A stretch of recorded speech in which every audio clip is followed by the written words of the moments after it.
Rebecca, how are we doing to getting to quorum?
Right at 6:30, but I think we're still waiting. Folks are still joining, and I think we still need a few more people to get quorum here.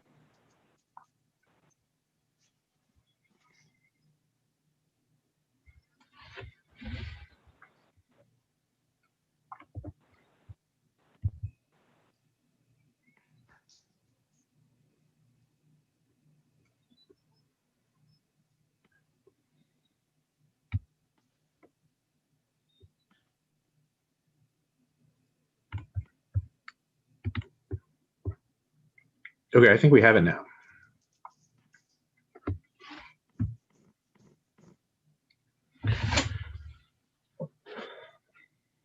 Can one of the secretaries just confirm that we're good to get started? Rebecca Dangor is not connected to audio, so let me see if Anthony,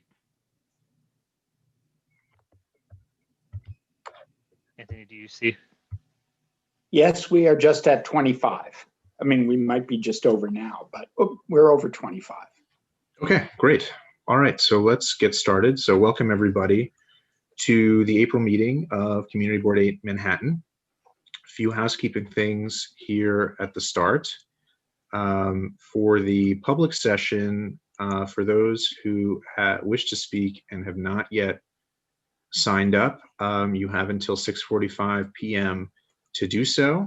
Another reminder is that the chat is part of the record. The chat is only going to go to Will Brightbill, our district manager. It doesn't go to everybody, but whatever you chat in there is going to be part of the public record of the meeting.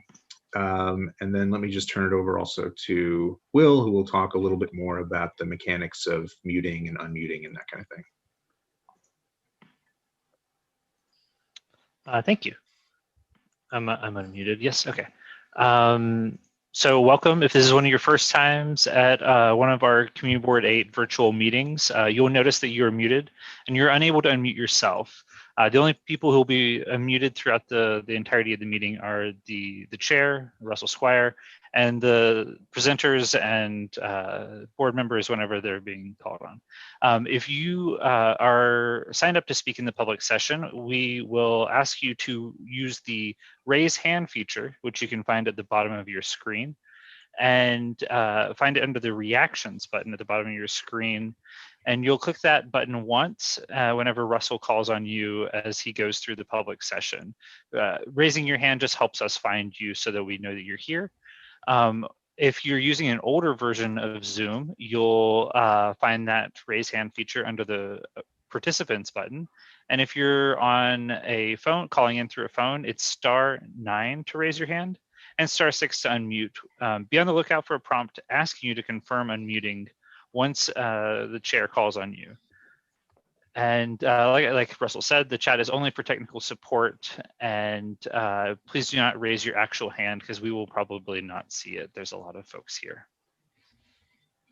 So with that, I'll hand it back to Russell.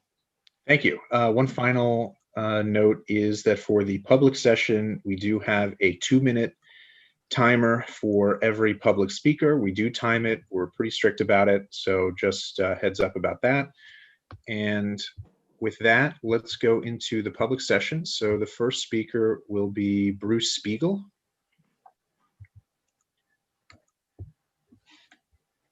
So Bruce Spiegel, if you could raise your hand through the reactions button at the bottom of your screen, or if you're on an iPhone, it may be under the More.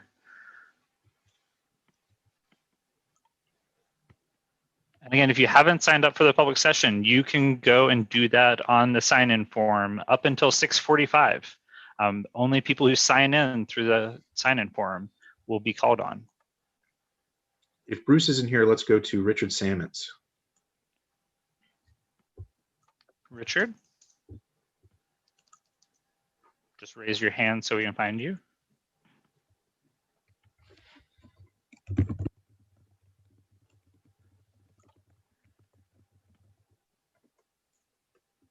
And only raise your hand whenever you're called on.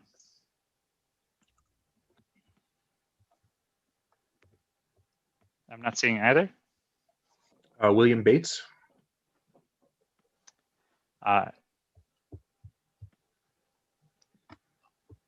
There could be a GB Levine, if that is one of the three people we've called on so far.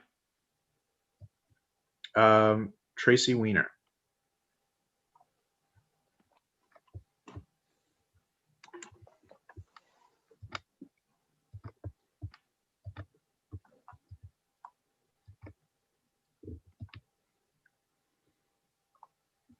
No. Okay, let's go to Peter Yearwood, who I know is here because I think I saw him. Okay, Peter, I have seen you. Peter, you can unmute. I'm going to share a screen. Everybody will be able to see and hear the 2-minute timer. So Peter, you're welcome to start whenever. Okay. First of all, thank you all. Thank you all for having me here this evening. And I understand this is about nursing home reform. And I think that this is something, you know, that should have happened a long time ago. What I would like to see most of all in nursing homes is transparency, accountability, and inclusion. Now, I say accountability because during the first wave of the pandemic, I still to this minute, as I'm speaking to you all, don't know who or where the order came from to lock down the healthy and unhealthy people together. I still don't know where that came from.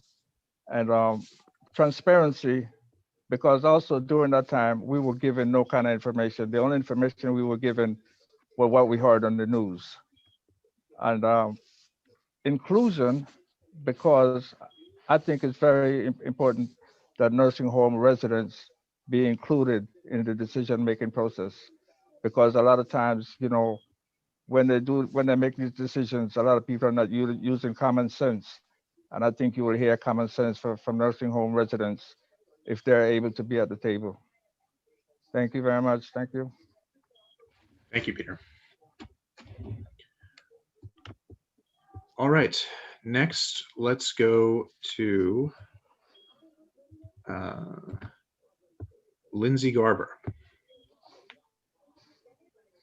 Again, Lindsay, you'll help me out if you raise your hand. There you are. Go ahead. Okay. Hi, my name is Lindsay Garber. I'm a proud Upper East Side community member, and I'm here to speak in favor of the proposed bike lanes on East 61st and East 62nd. I actually emailed the community board several weeks ago about a need for more north-south bike lanes on the avenues, and only then did I become aware that this board is still debating making permanent the East 61st and East 62nd lanes. I want to talk today about stakes.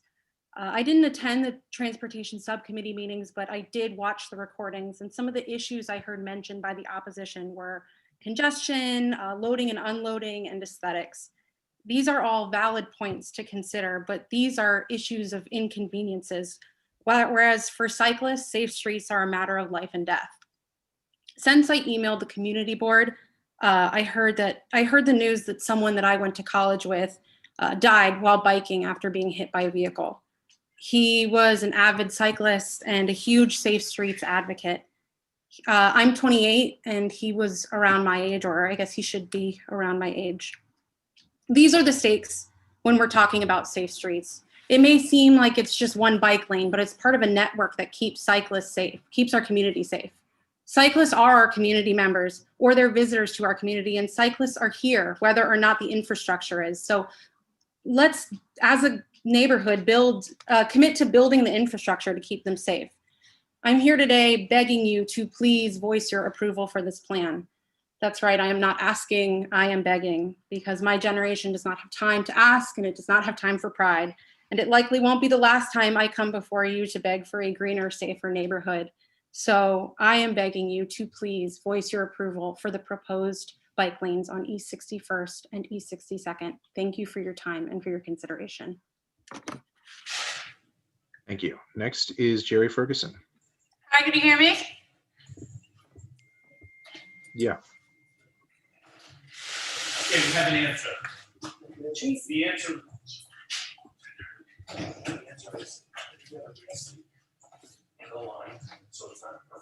Where's that coming from? Yeah. You said Jerry Ferguson is next, right? Yeah, Correct. and I've unmuted. Yeah, Yep. go ahead. Russell, thank you for this opportunity to speak. And I'm the president of the Four Freedoms Democratic Club, a political club also based in your neighborhood. And I am here to join Lindsay in advocating for the continuation on bike lanes on East 60th and East 61st. I understand that as a representative of a political club, that may be of concern to some people because the community board is not perceived as, is not a political entity. I'm not here today to talk about politics. I'm talking about an organization of 120 active community members who voted unanimously in support of these bike lanes. And we want these bike lanes for the reasons that Lindsay has articulated. It's safety. It's our lives that are at stake here. It's also about helping New York remain and maintain its qualities as a livable city, a city that's friendly to all the different ways we like to live here. And so I will give back my remaining time. I just, on behalf of a active group of community members, this is very important to us, and please take action. Thank you. Jordan Stein. Jordan, go ahead and raise your hand if.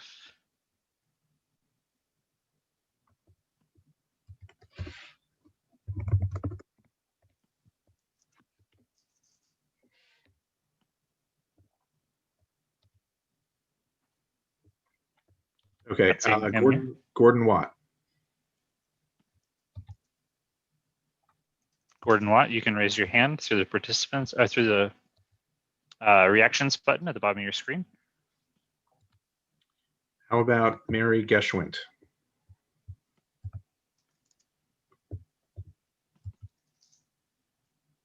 Mary, you can do the same. All right, let's go to Paul Crickler, whose hand is up. Paul, go ahead, unmute yourself. There you go. Thank you very much, Will. I'm a 14-year resident of this district, and I'm demanding safety, not begging for it, like Lindsay said. And thank you, Lindsay, for your words. I thought they were very well expressed. But I'm demanding it for the safety of myself, my son, who's now 16, old enough to ride in the city. As other people have said before me, this is not a nice to have thing like it's nice to have parking outside your front door. Parking is a privilege, and it's a free privilege here, but I demand the right to be able to cycle and walk on the streets without being killed by a car. To me, it's incredibly more important. Today, my son, who's 16, used those same bike lanes because he goes after school to go to Central Park, to see friends, to be safe as well outside, and he rides his bike along those lanes. And to me, it's nuts that we don't have our safety first.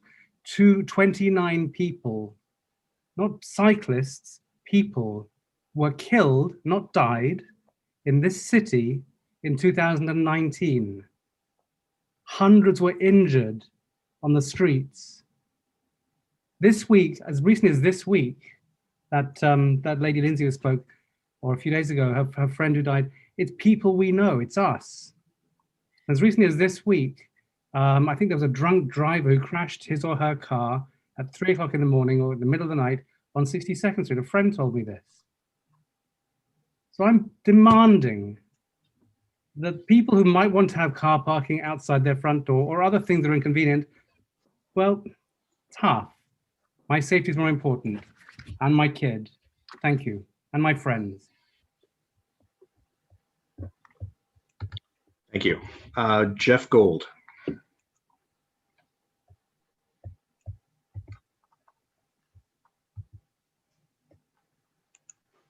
Jeff, if you'll raise your hand, we'll be able to find you. And after Jeff is going to be Andrew Rosenthal. Jeff Gold, last chance. Okay. Andy Rosenthal, you are going to show a video, right? Yes. Or I'm going to show a video for you. Okay. Thank you. Go ahead and mute yourself. Bye.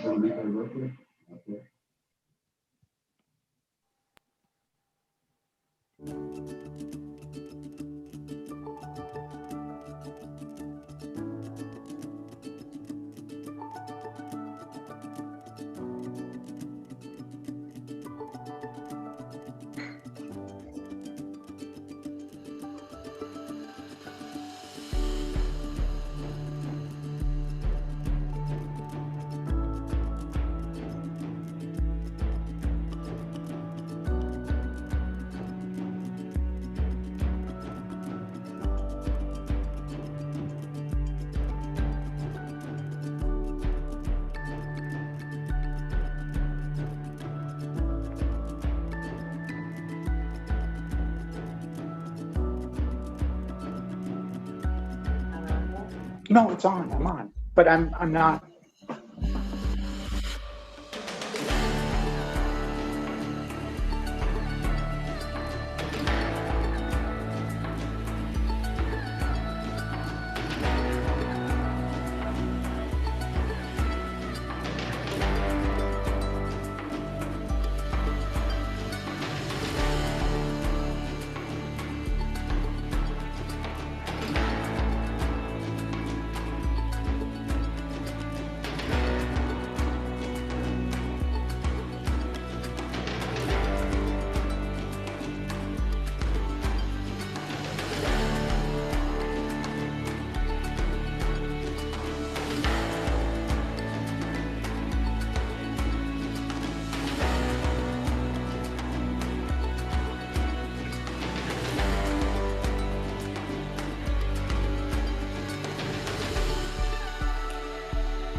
Thank you. Next, let's go to Hindi Shachter. Indy, unmute. Thank you. I'm Hindi Shachter. I'm on the steering committee of Families for Safe Streets. This is the fourth time that I am addressing some part of Community Board 8 about these two bike lanes. I am amazed that I have had to come here with so many other people 4 times. The Department of Transportation has patiently explained why these lanes are necessary for safe transit that will help our economy and that in fact reduces congestion. People in the neighborhood have constantly reminded the board that we, your neighbors, young and old, use these lanes. Our lives are at stake. I have said, as a senior citizen cyclist, we senior citizens need the lanes. You've heard Paul Crickler say, the young people need the lanes. Everybody who cycles needs protected lanes. So why are we here time after time going over the same complaints? Now is the time for the community board to make a resolution that will show they respect the safety of the inhabitants of this district. It's a no-brainer. I look forward to a happy conclusion. Thank you. Next, we will go to Liam Jeffries. Can you hear me? Yeah. Okay, my name is Liam Jeffries. I live at 200 East 62nd Street on 62nd Street and 3rd Avenue. And like many of the previous speakers, I'm here tonight to speak in favor of the bike lanes, again. But more so, I wish to address what I feel to be the elephant in the room in every CB8 meeting that has concerned these bike lanes, the safety of our streets and of our community. At this point, I've heard it said a million times here that these bike lanes are the biggest safety risk to all of us, that the risk of cyclists being granted their own space to ride on streets that even I, an experienced cyclist, feel afraid to ride on is an existential safety risk to our residents and our children. These claims to me are laughable, and considering the dangerous activity that has occurred nonstop in this area since the pandemic began, out of touch with what we as a community have had to deal with for months. Nightly, I have heard the squeals and engine revs of drivers who have gleefully used our streets as drag strips, with no consideration at all that this is an area where people live and sleep every night. As Paul Crickler said just the other day, in fact, I heard a drunk driver in one of these cars cause a crash right outside my building and saw the aftermath of it. 2 cars in the fender bend, 2 cars in the front bumper removed to show for it. It's frankly a miracle to me that more people haven't been injured as a result of this. And the fact that the people who have spoken out against these and other street calming improvements cite the area's safety as their main source of opposition, but haven't said a word about the parade of speeding drivers that has plagued this neighborhood every night for months tells me all I need to know about their priorities and where they stand on this. Let's be clear. Every voice and every vote against these bike lanes, both tonight and in the past, is a vote for more of our neighbors getting injured and killed on our streets. And if you really want to make this area safer, like you claim, you've said safety in the past is your top priority, don't criticize the things and don't block the things that will actually keep us safe. Your ability to park and drop people off pales in comparison to the right of residents here to feel safe on their own streets.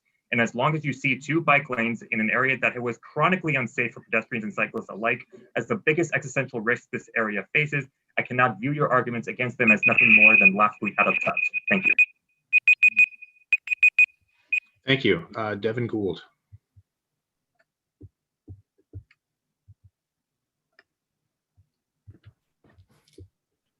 Hi, my name is Devin Gould. I am a resident. I'm not seeing the clock start, by the way.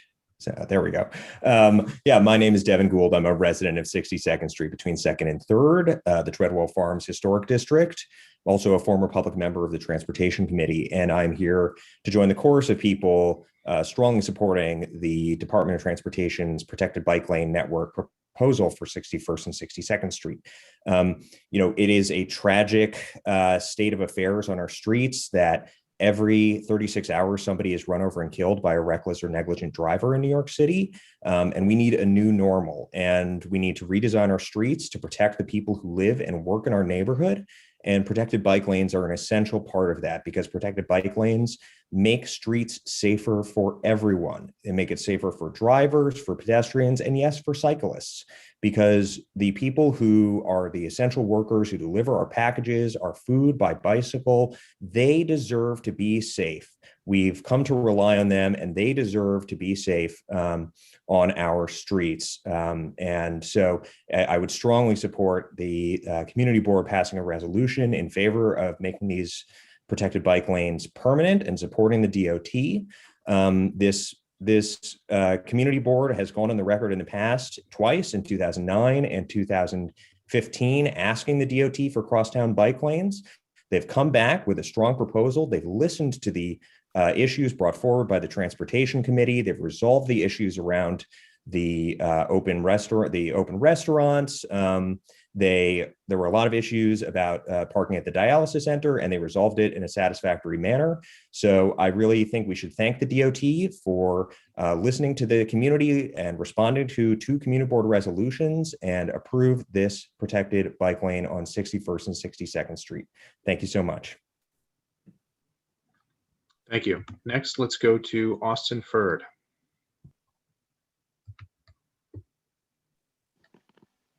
Austin, if you can raise your hand through the reactions. There you are. Austin, just go ahead and unmute. Okay, I'm unmuted. Can y'all hear me? Yeah. Oh, thank you so much. Yeah, I just wanted to speak. I'm a member of the working cyclist community. I actually currently work with the Whole Foods grocery delivery. And while this isn't, a major part of our routes that we would normally use, it is still a fundamental part of cross-town traffic that will benefit us. We very much would like to see a protected bike lane just because of the risks that we're exposed to otherwise. So I really just want to speak in support of this as a member of the working cyclist community and say that we really hope this gets approved and gets put into place. Thank you. Yeah, thank you. Next, let's go to Elizabeth Rose Daly.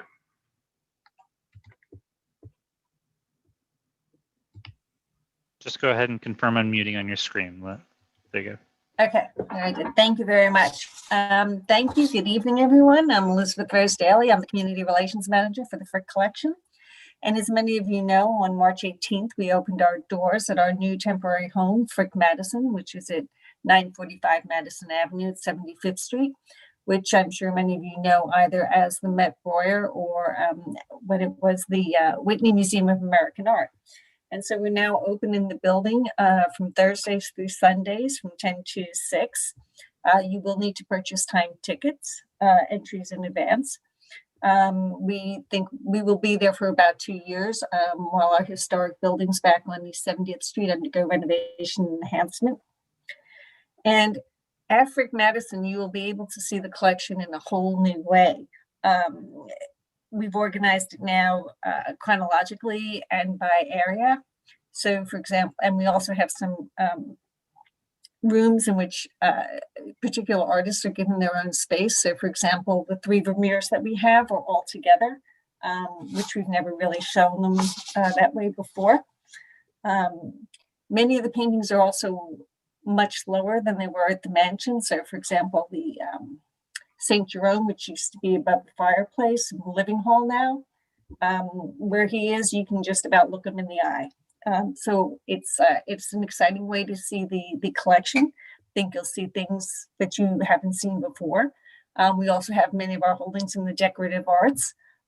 Also some pieces that aren't necessarily on site all the time, like the 2 rare 17th century Mogul carpets. So I hope that you will come visit us at Frick Madison, and you can find more information on our website, which is www.frick.org. So thank you very much. That's it. Thank you. All right, next, let's go to Jill Eisner.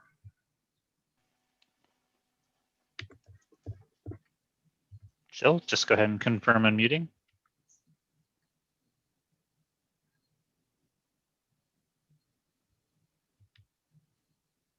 Can you hear me? Yes. There we go. Sorry about that. Okay. Hi there. Changing topics totally. I am speaking in favor of the project on East 91st Street, the homeless project, which was so elegantly presented earlier this year. As a district leader, the issue of homelessness came up a lot during a shutdown COVID as people used their daily walks on the Esplanade and along some of the major street fairs and noticed that there were more homeless on the street. And the folks asked me, what are the elected people and the community board members doing to resolve this growing problem, both for those on the streets, but also the residents in the neighborhood? Those of us who are fortunate enough to have a roof over our head are still concerned. And as a Kohler long-term care hospital community advisory board member, I know how important it is for folks who need specialized care to have an opportunity to receive that care in the neighborhood that they call home. So for this reason, I'm strongly supporting this project. Thank you so much. I give back my time. Thank you. Next, let's go to Marty Bell.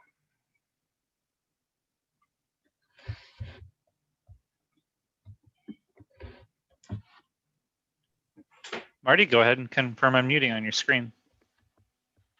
Marty Bell. We want to use $5 up. Go ahead. I will pass. I wasn't sure what was going to be on the agenda today, so thank you. Sure. Next, we'll go to Andrew Fine. Andrew, confirm I'm muting. There you go. Hi, folks. I also was unsure of the exact agenda this evening, but I did want to make sure that I yet again voiced my opposition to the blood center as a blatant violation of the purpose for zoning laws. As a parent of a student that is in the Julia Richmond complex across the street, and a parent whose children has spent time at St. Catherine's Park, both of which would be left in the shade in perpetuity for a development that is purely commercial. The blood center has admitted as such that as of right, they wouldn't even use the full as of right space that they were entitled to for their own facility. And I believe that this boondoggle is just a commercial money grab. And like I said, I know that there was some certification this week, and I think it takes a week for the certification to be actually certified. But I'd like to appeal to the community board to please take this seriously. Please recognize that time is of the essence, that this this project is being railroaded, and the purpose of the railroading is for it to be etched in stone before de Blasio leaves office. And the last thing that we need is yet another legacy of de Blasio, which I'm running out of time, but you are out of time. Thank you. I do not, I just wanted to say that we don't want to cement a de Blasio legacy when he's one of the least popular mayors that has run. Okay. Next will be Max Bookman. Yes, thank you, Russell. Good evening, Will. For those of you who don't know me, my name is Max Bookman. I'm an attorney. I'm also one of your neighbors. My wife and I have lived on 84th and 2nd for nearing a decade. We're raising our daughter in this community. Those on your liquor licensing committee know me because I generally appear before that committee representing bars and restaurants for liquor license applications. But I'm also counsel to the New York City Hospitality Alliance, our industry trade association here in New York City, representing thousands of bars and restaurants.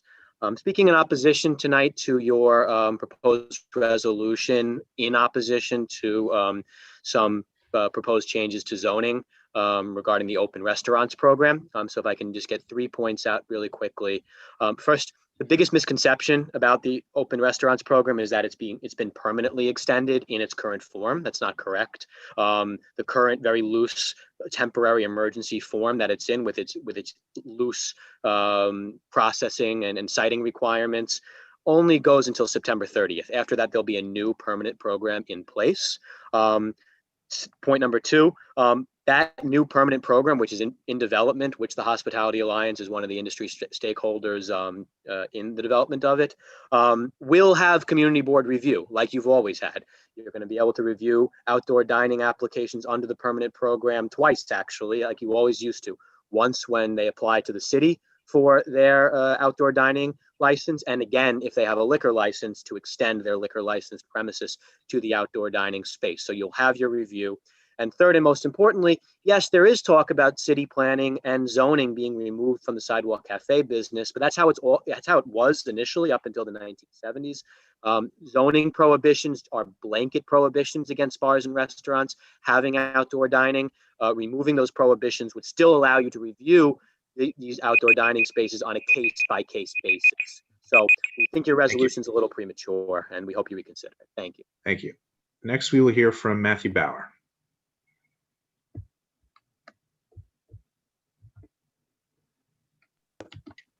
Good evening, everyone. I'm Matt Bauer from the Madison Avenue Business Improvement District. And actually, I'm also speaking about the open restaurants program. I could tell you here on Madison Avenue, it has been a lifeblood for the restaurants here. It has allowed them to exist throughout this last few months and keep their employees busy and really enliven our neighborhood. And definitely heard, I was at that at the Small Business Committee meeting and heard a number of the concerns from the committee members. But as actually was just mentioned a moment ago, the zoning resolution does specifically deal with sidewalk cafes, for example, which is, so we're not sure how this resolution would work with the new, with whatever the permanent regulations are. We're not part of the group that's creating them, but we think that there needs to be flexibility in terms of how this is enacted and for whatever the permanent plan will be.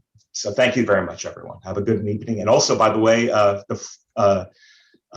the Frick Madison, which you heard about a moment ago, has been a terrific addition to the neighborhood, and it has been wonderful for the businesses around it as well. So thanks as well to Liz Daly and the group from there. Thank you so much.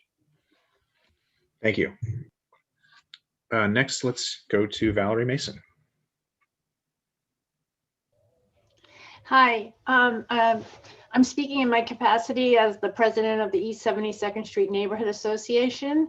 Like Andrew, we think that opposition to the blood center expansion is always on the agenda. And so I would just like to say tonight that there was a pre-certification, I believe that's the term, that occurred on Monday. And I want to let everyone know that a steering committee has been formed by groups in the neighborhood who are uniting in opposition against the blood center. And we have hired a lawyer and we're working with Friends of the Upper East Side Historic Districts. And I would just like to urge every member of the community and beyond, if you are interested in preserving the zoning regulations that we have, to please visit the Friends of the Upper East Side Historic District website and support our fight financially. We are up against one of the most well-known lobbyists and most influential land use firms. And we need all of the support, both financial and otherwise, from the community and the city at large. And we really encourage you to join us in our fight. Thank you very much. Thank you. We're getting to the end of the public session here. I just want to, for the folks whose names I called previously, there's a last call.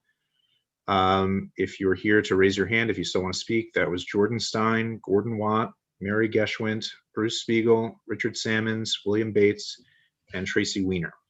And next we are going to go, so any of those folks should raise their hands. Or actually, I see Jordan Stein, so we'll go to you now. Jordan. *6 to unmute, I believe. Hey, thank you so much. Can you hear me? Yes. Okay, perfect. Thank you so much for letting me speak and giving me a second chance when I missed the first opportunity. So I'm calling to speak strongly in favor of the crosstown bike lane. Going east-west in New York City on a bike is incredibly difficult if you're not a confident biker. I help a lot of people learn how to ride on city streets who, know how to ride, but are just scared of cars, and which are, very large and can hurt you.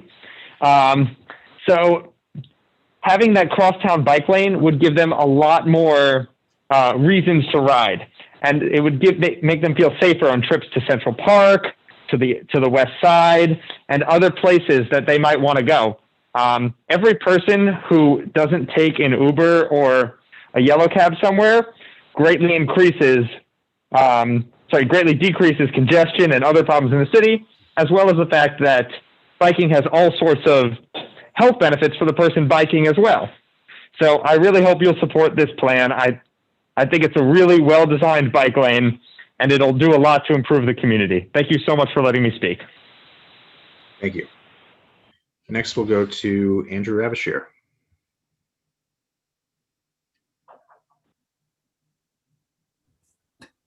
Hi, thank you for letting me speak. I'm a member of the general public who is adamant that Community Board 8 take action to ensure a 210-foot height cap on all new developments immediately. A little background on me before I go further, which some of you already know. I'm a cellular researcher that specializes in how urbanization and climate change impacts organisms on a protozomal and cellular level. I've been published twice in peer-reviewed scientific journals and have 2 more publications pending. Several studies around the world, but particularly in China and London, who are ahead of us on the overdevelopment curve, have demonstrated that buildings emit an exponentially greater amount of greenhouse gas emissions and use an exponentially greater amount of energy after 100 feet or 10 stories and 210 feet after 21 stories. This increase in turn warms our city by trapping energy in the atmosphere, worsens our air quality through the trapping of particulate matter, and exacerbates the urban heat island effect. The urban heat island effect can be defined as the propensity of cities to trap heat and grow considerably warmer than the surrounding natural environment. According to the EPA, locales within urban heat islands can be up to 10 degrees Fahrenheit warmer than surrounding areas.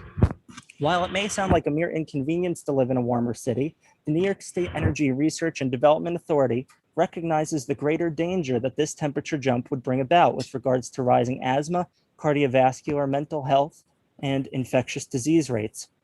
In speaking tonight, I must note that we are one day removed from the momentous Derek Chauvin verdict in Minneapolis and one day in advance of Earth Day. In connecting the themes of racial justice and environmental outcomes, it comes as no surprise that Black New Yorkers bear the brunt of the climate change pollution that overdevelopment brings about.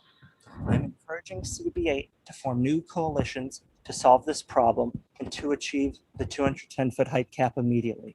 Thank you. Thank you. Next, we'll go to Tracy Weiner, who I assume is the Tracy with her hand up. Hi, can you guys hear me? Yes. Hi, how are you? I'm Tracy Weiner. Thanks for having me this evening and allowing me to speak on behalf of my family. We bought the carriage house at 167 East 69th a little over a year ago, right before COVID hit. One of the reasons we really fell in love with this house and the street is the natural light and just like the beauty of, the houses on the street. And we just, fell in love with it. We're very concerned that if they build in addition to the already taller building next door, excuse me, that it's just going to totally change the aesthetic of the street and the look and just the total vibe of this neighborhood. It also affects the light of not only my house, but the others around. Excuse me, I'm sorry, my daughter's birthday is tonight, so she has a couple of friends over. So we're just like very concerned. This is a developer who doesn't have the best intentions of the neighborhood. He's really just out for himself. And I've tried to have communications with him, and he really is not, really, that supportive and willing to work with us. So, we're just very concerned. As as I said, that was one of the reasons we really fell in love with this, with this house, with this neighborhood, and it's going to totally change that look and feel. And for not only us, but the rest of the neighborhood, they're going to jet out onto towards the street, and it doesn't go with the feeling and the vibe of this neighborhood. We're very concerned. They're supposed to add a very large skylight onto it, and we're very concerned about it. So thank you for your time. Thank you. Next, we'll go to Bruce Spiegel. Can you hear me? Yes. Okay. My name is Bruce Spiegel. I live at 169 East 69th Street. I'm also a board member there. This is also in reference to what Tracy just spoke about, and that is the addition of an additional floor at 163 East 69th Street, which is actually 2 homes away from our apartment building. We're concerned again about the light and air that, or lack thereof, by the extension and of the height of this building, and how it will impact some of the residents and shareholders' apartments in our building, as well as some of the fenestration that we have seen to be added at the top of the building, where they are looking to add this additional floor. So I'm here specifically just to register our concern and objection to the increased height of the building and how it impacts not only our building, but again, as Tracy has pointed out, just the general overall look of the block, which is a historic block. Thank you for your time. Thank you. Okay, that's everybody who had signed up online to speak. So we will now move on to the next item on the agenda, which is a presentation from Marymount Manhattan College. So if there are representatives here from them, we will turn it over to you.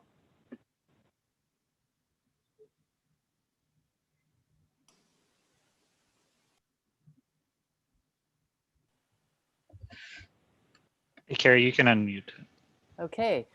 Thank you so much for the opportunity to speak with you this evening about a renovation project that Marymount Manhattan College is undertaking this year in our main building located at 221 East 71st Street between 2nd and 3rd Avenues. I'm Carrie Walk, the president of Marymount Manhattan, and I'm also a neighborhood resident. MMC has been on East 71st Street for over 7 decades.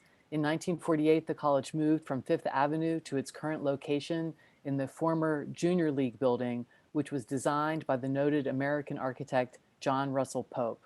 At the time, MMC was still a Catholic college, primarily for women commuting in from the boroughs. Today, MMC is diverse and inclusive, drawing students of all genders, faiths, personal identities, and backgrounds from across the country and around the world. MMC is perhaps best known for merging the creative arts with the liberal arts in the rich educational and professional landscape of our great city. MMC is both an educational institution and a community organization. Our theater and dance performances, as well as our art gallery, are open to the public. We also offer programs for local high school students and adult learners, and we host the meetings of many community organizations, such as this board, and often serve as a polling site.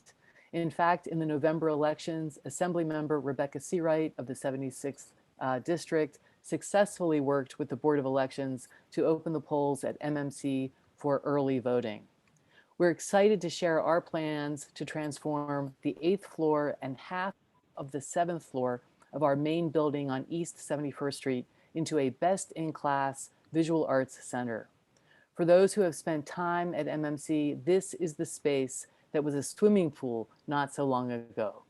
The project is being funded by a generous $15 million gift from the Carson Family Charitable Trust. When completed, the center will be called the Judith Mara Carson Center for Visual Arts in honor of Judy Carson, an MMC alumna and former trustee. This center will be a stunning space of education, art making, exhibitions, and community events and gatherings. It will play an integral role in the post-pandemic revitalization of our Upper East Side community, and it will be a robust pipeline into New York's multi-billion-dollar creative industries. I'm now pleased to hand things over to Rob Pierce of our architectural firm, DSK.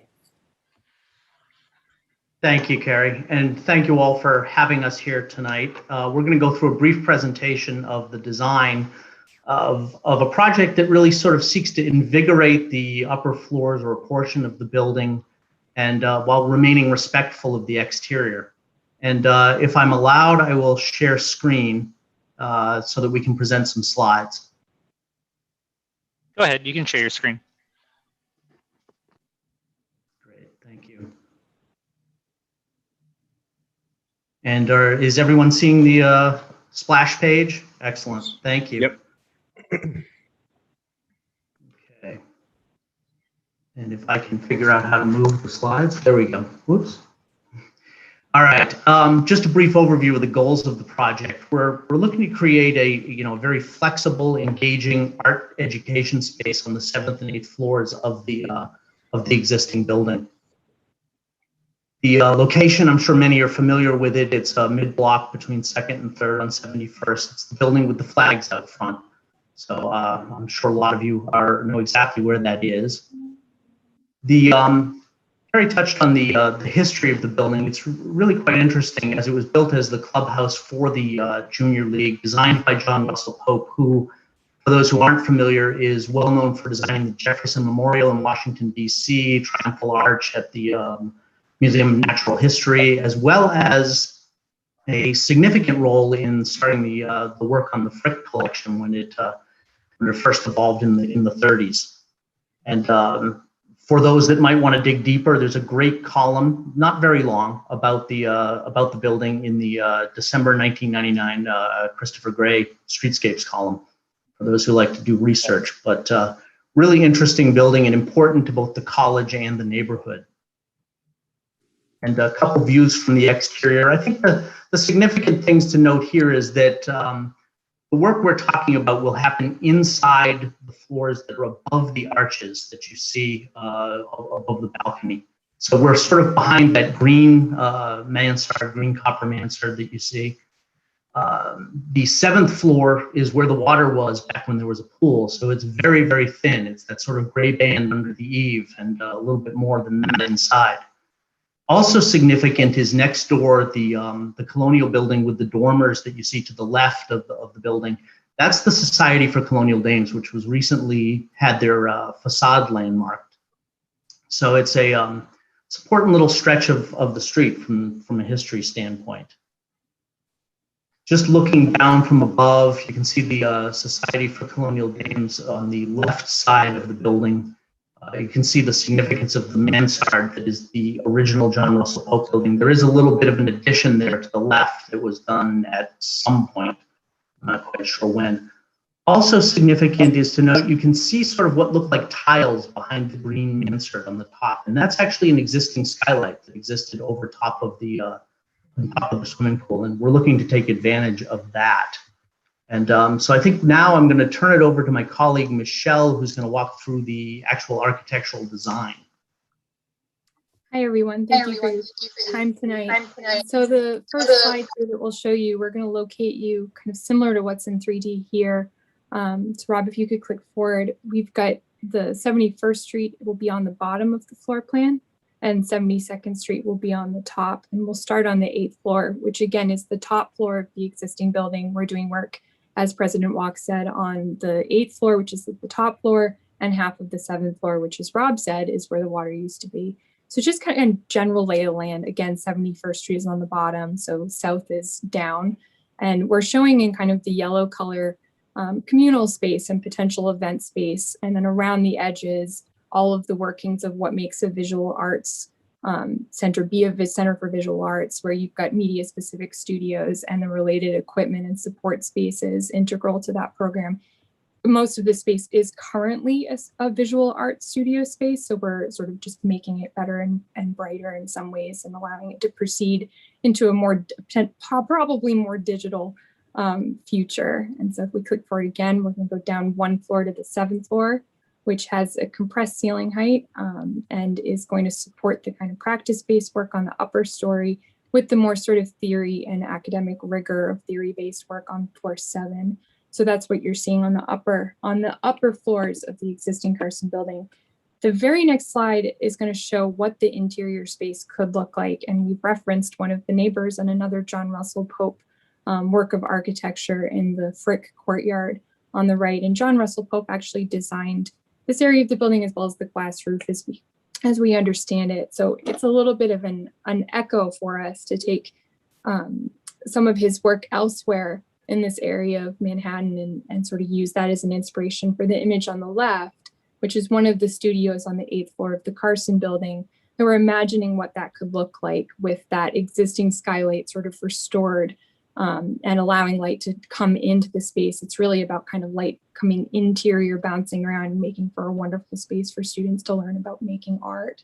If we click forward one more, we'll show you that left photo is the existing mansard, a slightly different view pulled from Google satellite images. So that green that Rob mentioned coming across the left side of that building on the upper floor, and that kind of grayish looking tile just behind that is existing. And what you're seeing on the right is a diagram of what the new replacement skylight could look like, where we're set back from the existing plane of the mansard. We're really respecting the kind of front facade, we won't be touching kind of anywhere that's green, the entire copper. And we're going to step back from it and actually even tilt back from it. And it's going to give the building a southern facade that will be part of the new architecture, and it will allow us to put photovoltaics or PV arrays to generate some green, clean energy on this floor. And then you're seeing the rest of the roof sort of slope back on the right there, and some hatching. It won't be entirely clear glass. We'll really be trying to control the daylight coming in as well as artificial light coming out. So it's a combination of things. If we click forward one more, we've got a very preliminary lighting study on the right-hand side. We're really looking at that closely, the light inside the interior light. Left hand is daylight coming in during the daytime. Top right image is nighttime. And it's a little small here, but all of the light inside is really about pointing down and giving task light in the space or atmospheric light for an event. So no light fixtures are going to be pointing directly up. And again, that glass isn't entirely clear. So we're really thinking hard about how to be a top floor and a good neighbor for the surrounding buildings. That's on our minds. And if we click forward one more, we've got a view from the center of the space, contiguous to where that studio view is taken, looking up again at that skylight above, and with some of those doors opened up, and you can see some glass in the space and students sort of around, really creating a sense of community in the Center for Visual Arts.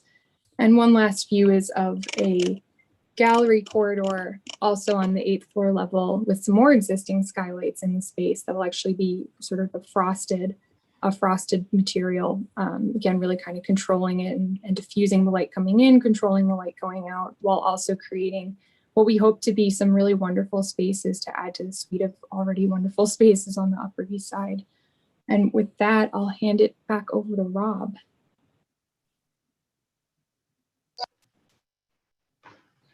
I get to do the interesting part, which is the schedule for everybody, but I think that one's one that everybody wants to know as well. So we are in the process of completing documentation. We've been in the design process for just about a year now, and we're looking at completing construction documents in June.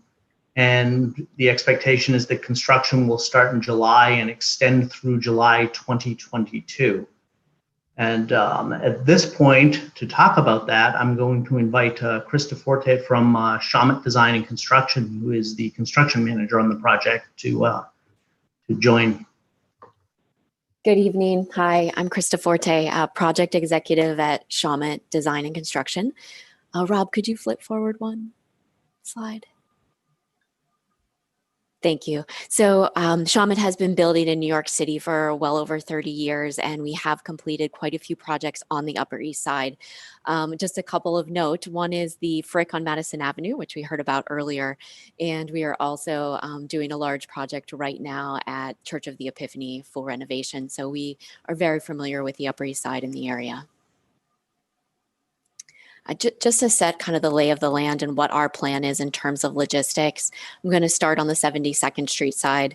We plan to have our staff and our workers only use this entrance into the building. We will be keeping the 71st Street side open for Marymount, the students and the faculty. So you will not see construction workers on that side of the building.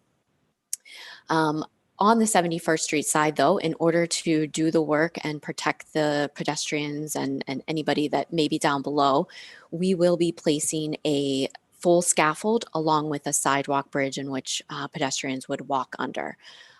This is, again, not only to keep everyone safe in the area, but also to keep our workers safe as we replace the skylight on top of the building. Yeah, thanks, Rob. So this is a shot of 71st Street. On the right, this is what you will see on a normal day. We will have our sidewalk bridge up on the left side, along with our scaffold above for safety, full safety netting to ensure that nothing falls off the roof, no one is injured. The image on the left is what will occur on approximately 4 to 5 days, and these days will be not consecutive, probably spread out over 3 to 4 months, where we will bring in a crane and we will be lifting some large pieces of material up to the roof. That will be steel and or glass for the skylight. So I just want to reiterate that these are, 5 to 6 days out of the entire project that a 71st Street would be shut down and a crane would be there. We will be working with DOT on what days those crane lifts will occur. Next slide. I just wanted to provide a little bit more clarity on the sidewalk bridge, in which you will see at the street level. The sidewalk bridge will be fully lit. We use LED lights. It will be bright at night. It will be open on one side. It will not be made to feel like a tunnel or any sort of dark location. And we will also ensure, cleanliness and whatnot, so that it is not a complete eyesore in the neighborhood. I'm going to hand it back to Carrie just to make some last remarks regarding the project.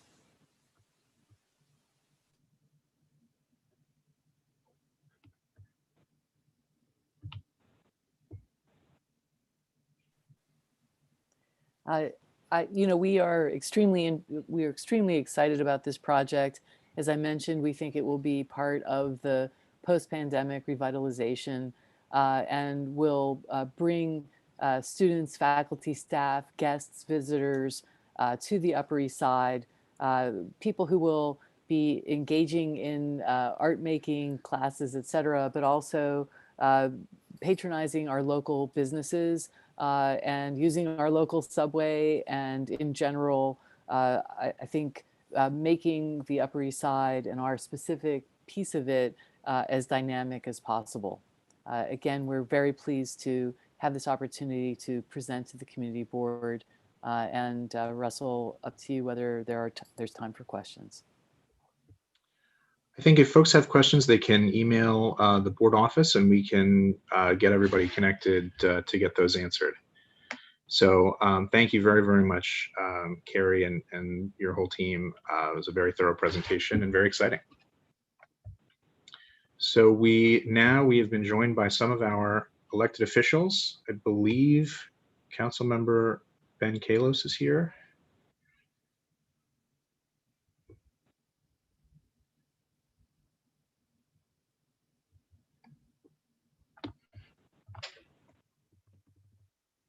Okay, and if he's not, then I believe Assemblymember Rebecca Seawright is here, so we can go to her. Thank you, Russell, and Sure. Good evening to all of you. I'm Assemblymember Rebecca Seawright, here to bring you a report from our district office and from the Capitol. We were in legislative session today, but first I want to start by congratulating Marymount Manhattan College on their $4 million grant for the Judith Mara Carson Center for Visual Arts. We were pleased to write a letter of support, and this is due obtaining this to the, I think, wonderful leadership of President Kerry Walk And I want to just also give her a shout out for offering her college as an early voting spot last year during the election. And the Board of Elections Commissioner reached out to me again, and she has graciously agreed to offer her campus as an early voting site for this June's primary as well. We're also working with the Metropolitan Museum of Art and other venues around the neighborhood for an early voting site, as well as pushing for a site on Roosevelt Island. You may have seen the news reports this week. We were on Channel 2 yesterday with Marsha Kramer for our legislation, which was on the cover of New York Newsday, that we recently introduced, defining consent in the penal code, updating it with regards to sexual harassment. This piece of legislation would define consent as freely given, knowledgeable, and an informed agreement. And this was brought to us by a constituent from Roosevelt Island, Joyce Short, who's a national founder and leader of Sexual Harassment Awareness Network. We held a press conference with the Harvey Weinstein lead plaintiffs and the Cosby plaintiffs to bring publicity and awareness around updating the penal code. We're working with the district attorney's office as well as our Senate sponsor to push this legislation through. In celebration of Earth Week, we're proud to co-sponsor legislation passed by the Assembly yesterday designed to safeguard the environment and protect public health. The legislation covers a variety of environmental protections aimed at reducing waste and emissions, as well as protecting our communities from harmful contaminants.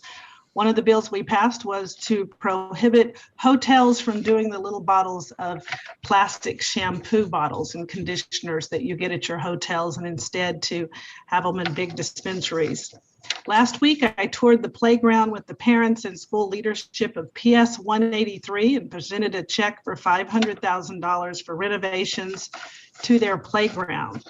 Today, our legislative resolution to recognize April 2021 as Poetry Month in the state of New York passed in the New York State Legislature unanimously. New York is home to some of the most important poets: Walt Whitman, Emma Lazarus, Langston Hughes, Allen Ginsberg, Audre Lorde, Eileen Miles, and the late Florence Howe, the founder of the oldest feminist press book publisher in existence. She also republished numerous works by women on poetry. I want to invite you to join us for one of our upcoming events that we're pleased to sponsor on Thursday, April 22nd, tomorrow, an Upper East Side Community Blood Drive with Memorial Sloan Kettering. To schedule an appointment, contact Joe Lasada at 212-369-8177 or email him at licataj@mskcc.org, or you can also reach out to our office. On Thursday, April 22nd, from 12 to 2 p.m., we picked up thousands of masks today from the city. So we are well stocked with 4-ounce bottles of hand sanitizer, face shields, and face masks. Every Thursday, we do a free mask and sanitizer giveaway from 12 to 2 at our storefront office here on York Avenue and 79th. So be sure and stop by and restock. On Thursday, backed by popular demand is the virtual knitting social, which our own Jill Eisner is a member of. On Thursday, April 27th, we have at 2 p.m. by telephone our free no-cost housing legal clinic with our pro bono attorney. It does book up, so I encourage you to call and spread the word to your friends and neighbors that need free legal advice. Please contact our office if we can be of assistance. We can be reached, as you know, at 212-288-4607, or feel free to email us at cwriter@nyassembly.gov. Thank you and have a good meeting this evening. Thank you very much. Thank you for that report and for all your work on behalf of the neighborhood. Thank you, Russell. All right, next we will go to the next item on our agenda, which is adoption of the agenda. So if there is a motion to adopt the agenda, that would be in order. Thumbs up from Michelle. Yep, I see some thumbs up. I see. So we've got a motion and a second. If anyone's opposed, you can raise your hand on that. Let's lower all the hands to give people the opportunity to do that. Okay, next we will adopt the minutes from the prior month's meeting. Is there a motion? You can move and second with, okay, Lynn's moving. See if we get some seconds. Rita seconding. Anybody opposed? I don't see anybody. So next, let's move to the Borough President's report. Isabel, do you want to give the Borough President's report, or should we wait here? Hi, everybody. I suggest we wait for President Brewer. Great. Okay. Sure. All right. Let us move to the elected official reports. So the representatives, you can raise your hands. Okay. Rebecca, you were first. Rebecca Grigas.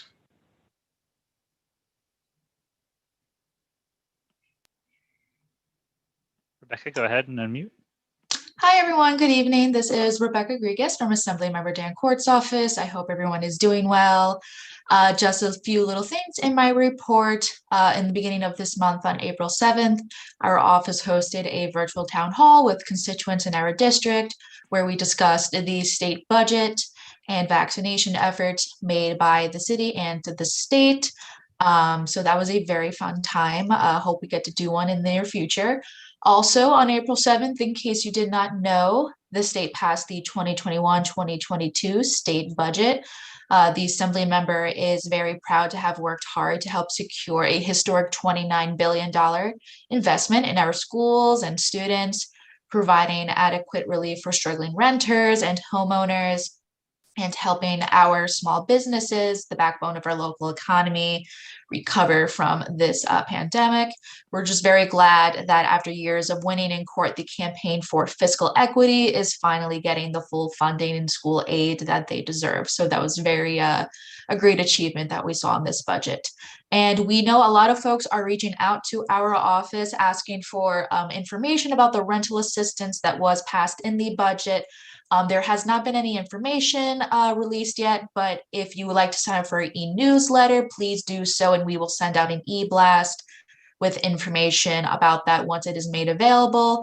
And as always, if anyone needs any information, assistance with unemployment, scheduling vaccine appointments, and anything of the like, you can always call us at 212-605-0937 or at courtd@nyassembly.gov. I will drop that all in the chat in case you're interested. Thank you.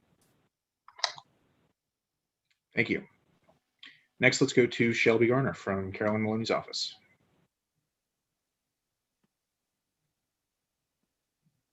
Good evening. Last month, the House and Senate passed a bill which was signed into law by President Biden, the American Rescue Plan. It was a $1.9 trillion emergency response package to the economic and health crises caused by COVID-19. Included in this was a package of state and local aid, which came out of the committee that Congresswoman Maloney chairs, the House Oversight Committee. This includes $12.9 billion of direct aid to New York State and $5.95 billion of direct aid to New York City. Additionally, there was more than $1 billion in rent relief, small business assistance, $6.5 billion in aid to the MTA, and a total of more than $22 billion in direct payments to individuals in New York State in the form of $1,400 stimulus checks. And $8 billion through expansion of the child tax credit and earned income tax credits. It extended unemployment insurance and other key programs. The House is also working on the president's American Jobs Plan, which would be a major infrastructure investment, including in public transportation and NYCHA. Today, the Green New Deal and Green New Deal for Public Housing were both reintroduced, which the Congresswoman is a proud original co-sponsor of. In her committee, the committee is working on investigating the pharmaceutical industry for its role in the opioid epidemic and also for the outrageous prices that are charged in the United States as compared to other similar advanced economies. and as well as advancing a DC statehood bill. And I'm running out of time, so if anyone has any questions, feel free to email me, and I'll put my email in the chat. All right, next, Mike Stinson from Controller Stringer's office. Thanks, Russell. I'm having some connection issues, so I'm sorry, I'm not on camera right now. Just one quick update because I'm afraid I might lose connection again. Our office is partnering again with CUNY for a paid fellowship program that will run from June 7th to November 19th. So if you know of any recent CUNY graduates, please send them our way.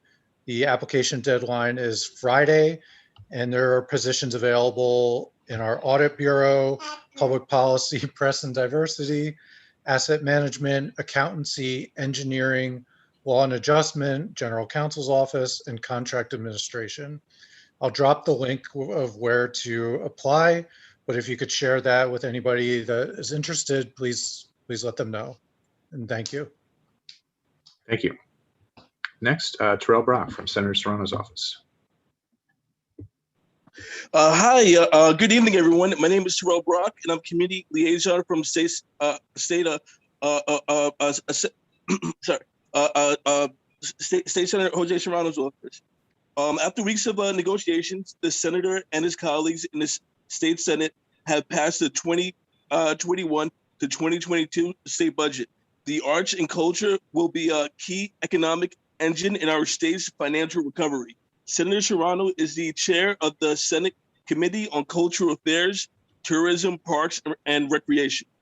The enacted state budget provides $40 million for the Arts and Cultural Organization Recovery Grant Program to help the nonprofit arts sector in New York State recover from the effects of the COVID-19 pandemic. It also provides $1 million in stabilization grants for small and mid-sized arts organizations. It establishes the COVID-19 pandemic small business recovery grant program to provide $800 million in grants to assist small businesses and for profit independent arts and culture organizations impacted by the COVID-19 pandemic. Also provides a new $20 million round of capital funding for expenses relating to renovations and retrofitting to comply with COVID-19 health regulations, and including outdoor performance space projects, flexible seating, HVAC, and filtration upgrades, renovations and expansions. It also expands the New York City musical and theatrical production tax credit program, and also increases local tourism matching grants by $1 million to $3.4 million. I'm running out of time. If anyone has any questions or concerns, you can reach out to us at 212-828-5829, and you can email us at serrano@nysenate.gov. Thank you. Next, let's go to Audrey Tannant from Senator Liz Krueger's office.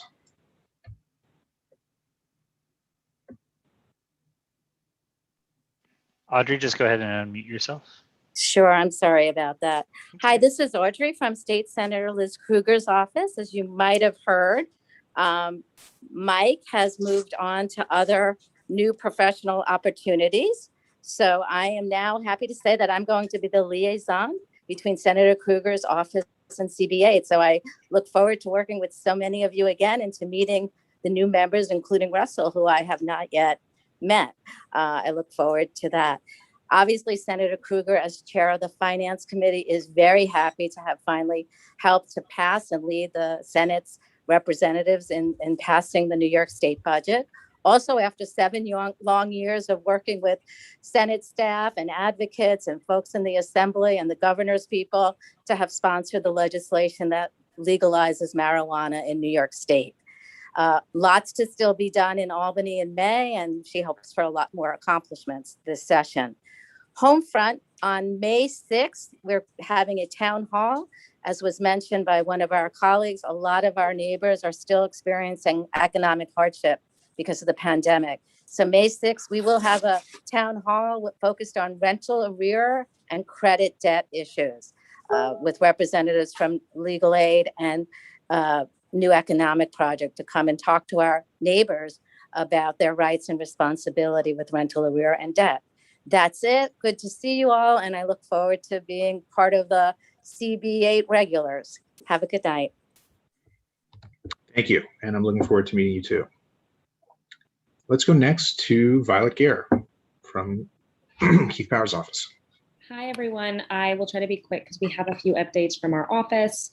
We're very aware of the Amazon trucks that have been unloading on 62nd Street between Park and Lex. Just today, Speaker Johnson introduced a legislative package that would address several of these concerns and require an adherence to smart and safe deliveries. Councilmember Power's bill in this package addresses commercial unloading zone reform specifically, which would require commercial loading zones to be metered, extend the number of hours commercial unloaders can park in these zones to reduce idling and double parking, and requires the maintenance of temporary commercial loading zones where construction, staging occupies or otherwise prevents the use of existing commercial loading zones. Myself or Will leave the legislation in the chat for those of you who would like to read more about it.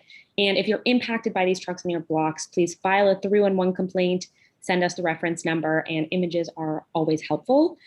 Councilmember Powers also recently published his tourism recovery plan, Passport to Recovery. In the plan, Councilmember Powers speaks on several ways to bring life back to the tourism industry in New York City. One of these ideas the councilmember is pushing is an idea called open neighborhoods, which would combine the open streets, open restaurants, and open culture programs by featuring a new neighborhood for local tourism every weekend of spring and summer of 2021. They would help bring life back into many of the locations that are powered by tourist dollars.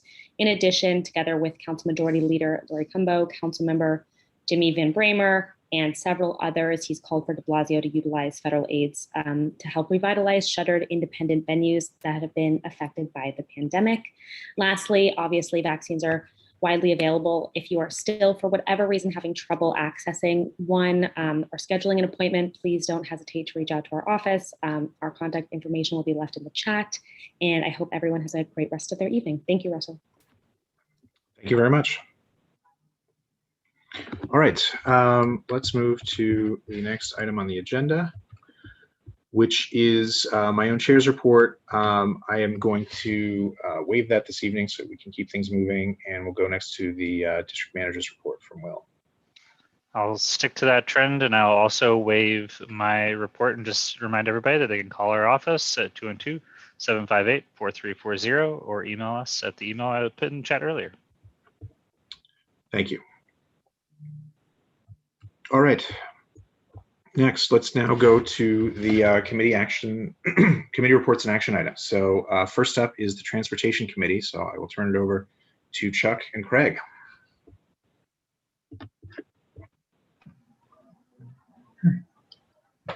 Good evening, everyone. Chuck, you there? He can unmute now. Chuck.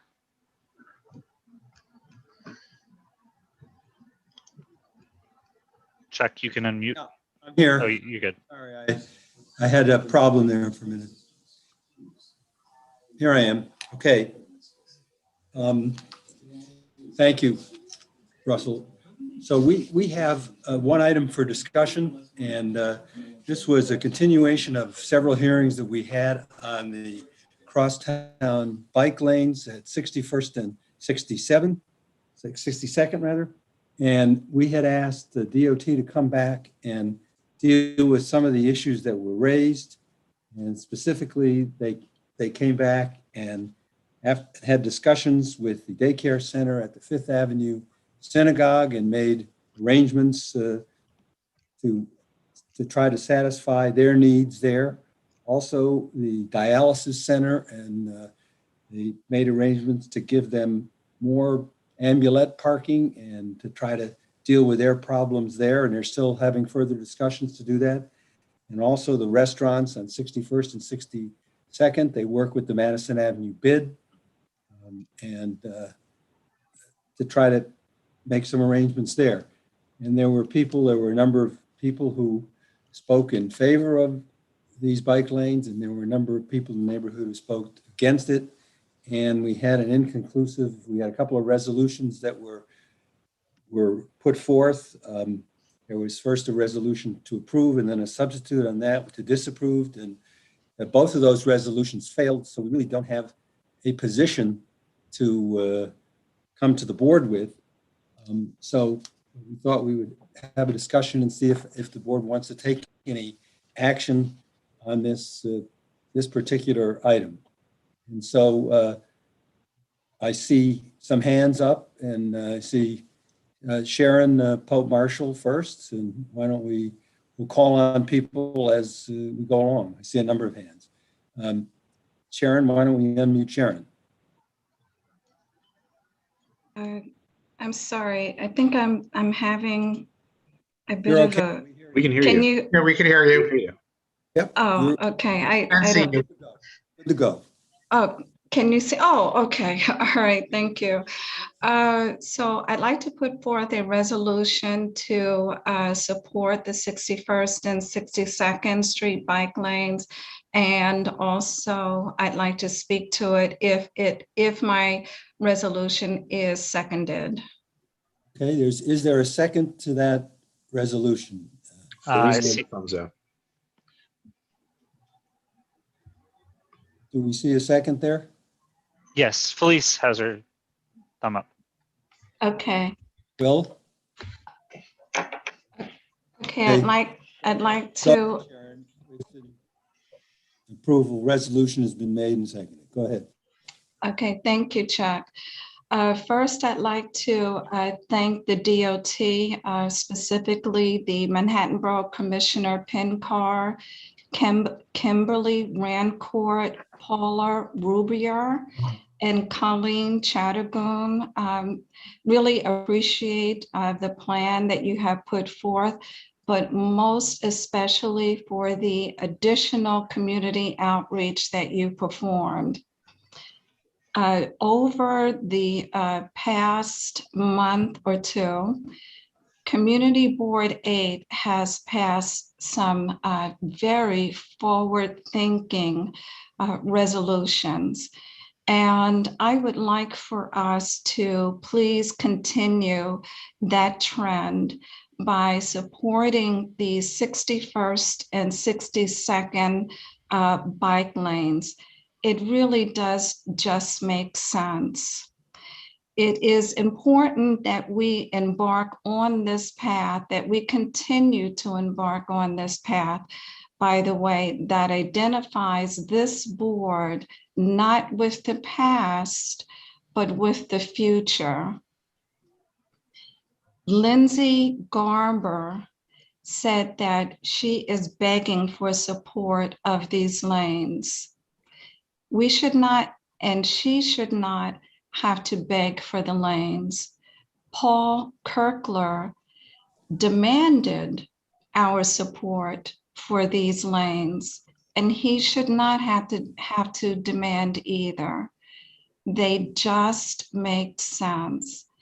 And I would ask my fellow board members to please vote in support of this resolution. Thank you, Chuck. Thank you. Thank you, Sharon.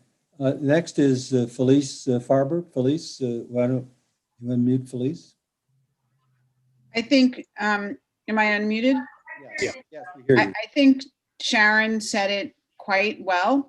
I strongly support the 61st and 62nd Street bike lanes.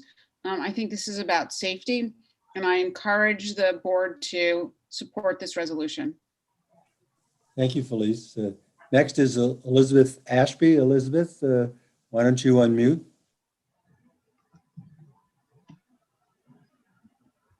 There we go. I'm going to take a very different position, and I want to explain it. I think that biking is a very healthy, environmentally friendly way to get around. I've lived in countries where I've supported it intensely. I hope someday to be able to support bike lanes in this city. But this city has a problem that there is almost universal scofflaw on the part of bicyclists. I never go out when I'm not nearly hit by a bicyclist, and I I never cross the intersection near me without illegal bicycling. They run the red lights. They ride on the sidewalk. They go the wrong way in one-way streets. They run on the park paths, and they go through the red lights on the park. I think there's a near total failure on the part of bicyclists that I've observed in 40 years of living here of obeying the laws. There's a nearly total failure on the part of the police and park enforcement to enforcing these laws. I hope that somebody will do something we've been asking for years to deal with this problem. But as long as this problem of illegal bicycling is universal in this city, there is no way I'm going to support anything in the interests of bicyclists. I hope the system changes, and I hope I can vote for them in the future, but that future has not arrived, and I will not vote for anything for a bicyclist until they obey the law, until the city starts enforcing it.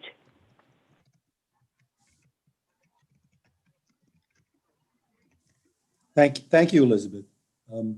Next is Lynn Strong Shinozaki. Can we unmute Lynn?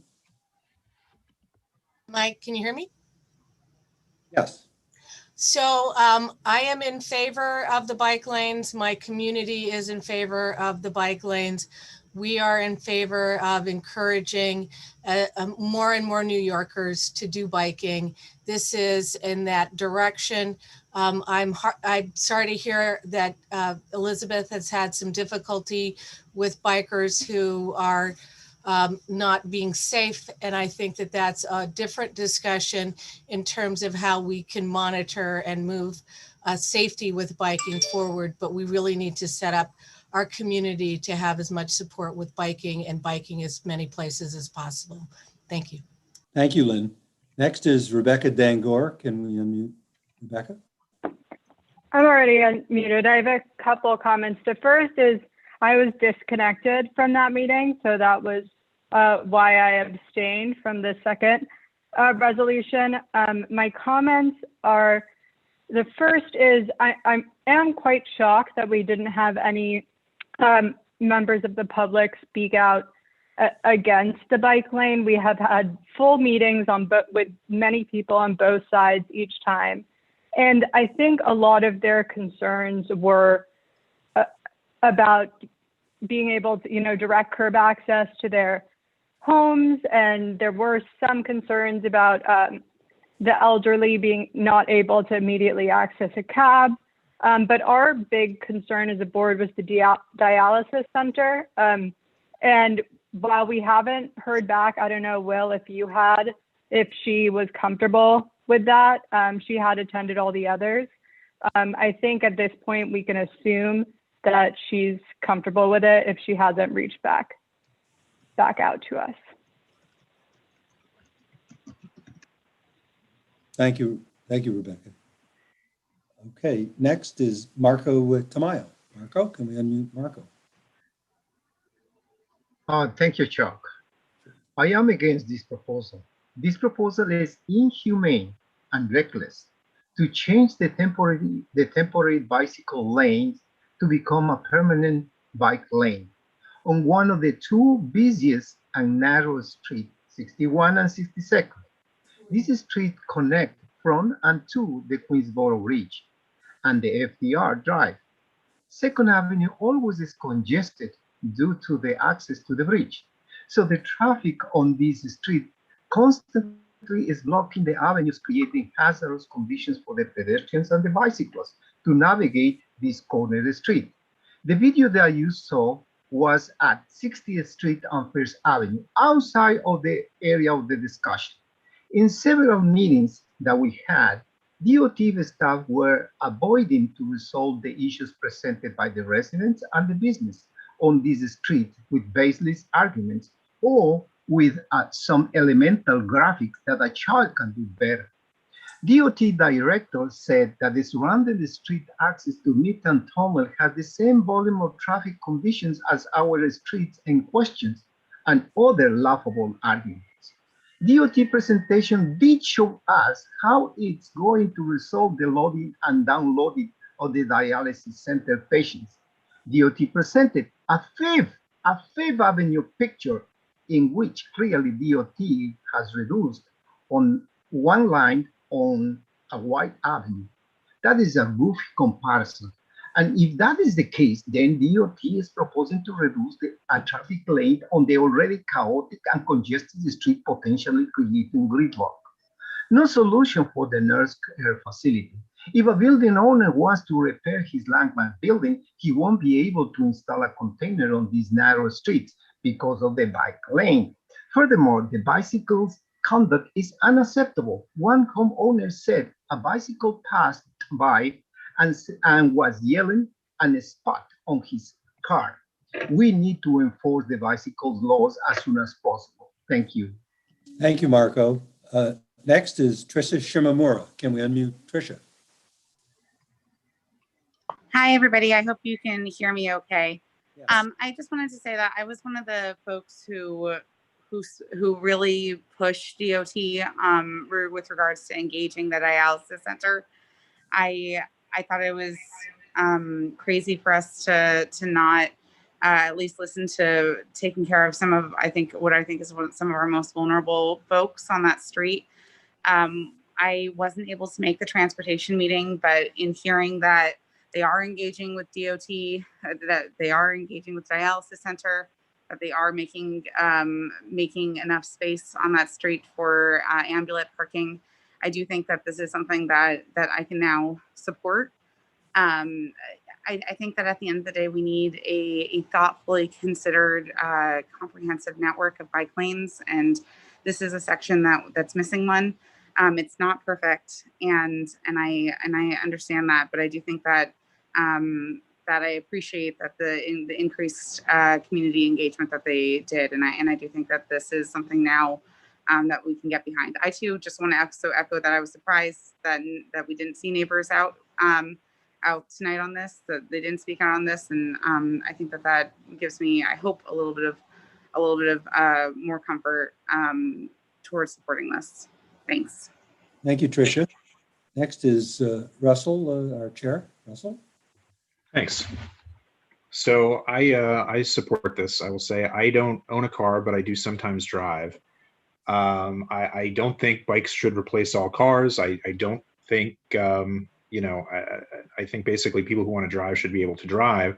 But I also think that for people who want to bike, there needs to be a way for them to do that safely. They shouldn't have to risk their lives to do that. And I think, mixing cars and bikes, on the same streets can be dangerous. And so you really do need to have bike lanes for bikers who want to bike. And there needs to be a way for people to who are biking to be able to get across town. So I don't think that means that there needs to be a bike lane on every street, but you need to have some crosstown bike lanes for people to be able to, ride their bikes, use the streets in a way that is safe. I think, with regard to, these particular bike lanes, I think DOT has really done a good job of addressing the concerns that were raised. I mean, this is the kind of thing that we really like to see from them and hope to see from them, where basically they came to the community said, here, these are the problems with this location. These are the problems with what you've proposed. There's a dialysis center. There is a daycare. There's a restaurant. This is a problem, and we want you to, this is a problem with your proposal, and we want you to fix it. And they came back a month later and they had done that.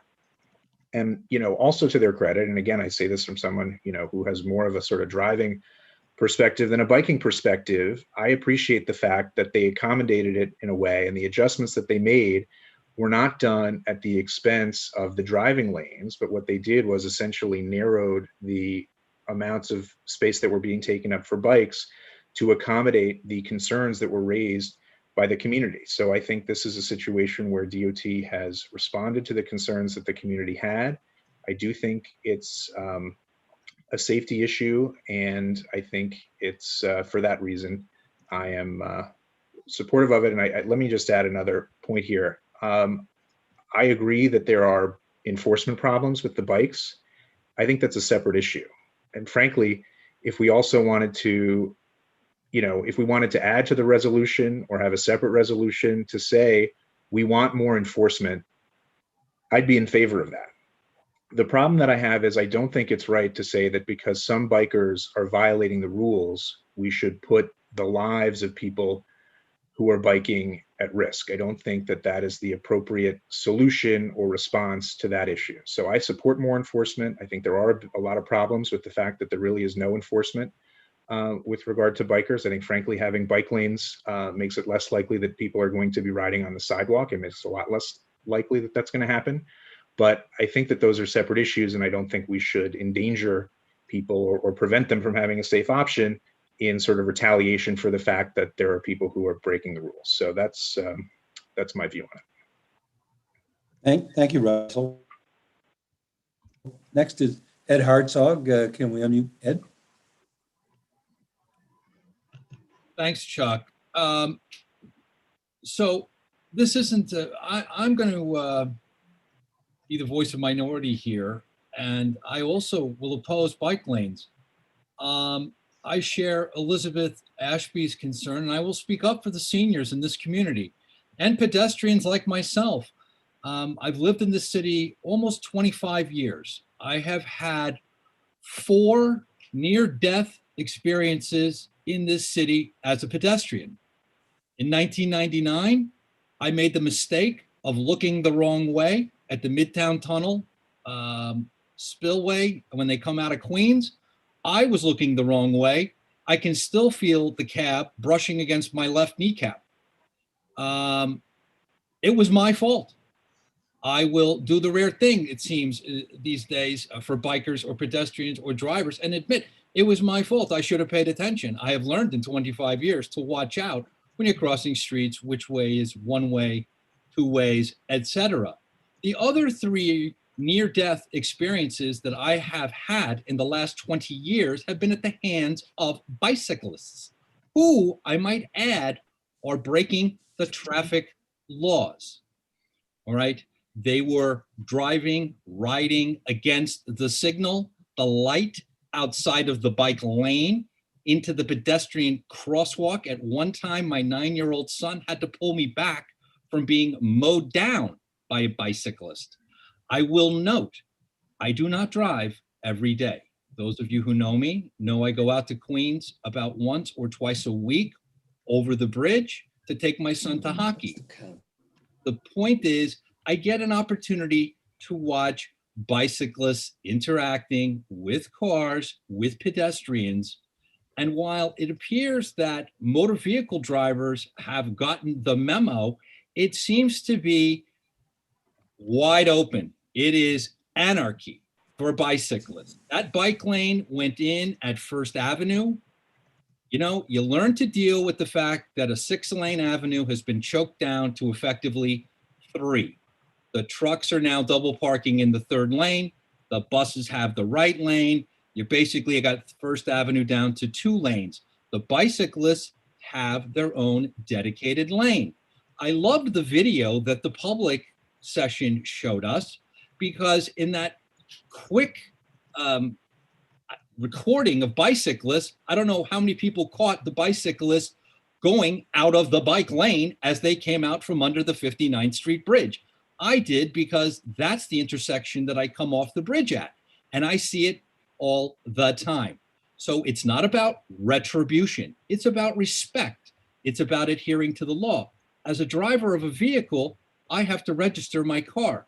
My tags are picked up everywhere in this city. So if I do something wrong, there is a cop or traffic enforcement or insurance to hold me accountable. There is none of that for the bicyclist. Absolutely none. They can run by as fast as they want. By the time you're picking yourself up the street, they're gone. Who's grabbing them? Nobody can grab them. No one can take a photograph of their license plate, and off they go. And the assumption is that because you're driving a vehicle, yes, of course, it's very dangerous. But if you're doing 30 on a bicycle and you get knocked down and slam your head against the pavement, not to be flippant about it, it's going to leave a mark. And it's not going to be a very good one. And it may result in your death. So it's not about retribution. It's not about any of that. What it is about is when I hear transportation alternatives and the other folks pushing it, when I start seeing them out there preaching about safety, adhering to the bicycle rules, and not going the wrong way against traffic, outside of the lanes, First Avenue, for those of you who are out there, it is the Wild West. It is totally the Wild West. At 72nd Street, they're going every which way but loose whenever they want, however they want, because they know it is total impunity. There is absolutely no way to grab them. So for me, it's not about, again, retribution. What it is accepting responsibility for what it is that you're doing. So I'd like to see a lot more public safety education from bikers, maybe a licensing or some way of registering, or at least more courses saying to bicyclists, if you don't like having to go against the one-way street, you're going to have to do what the cars do.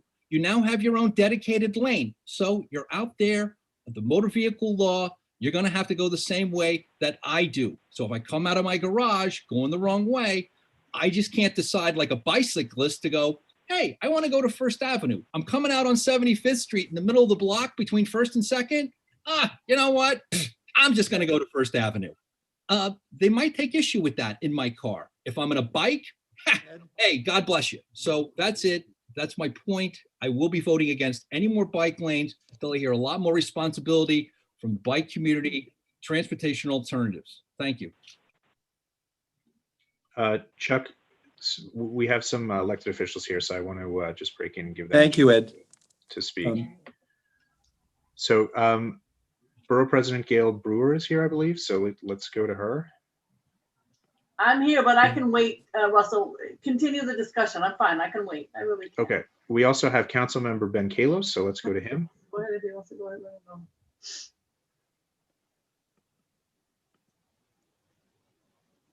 I am less patient than Gail, but I'll give her a chance to jump in front of me if she wishes.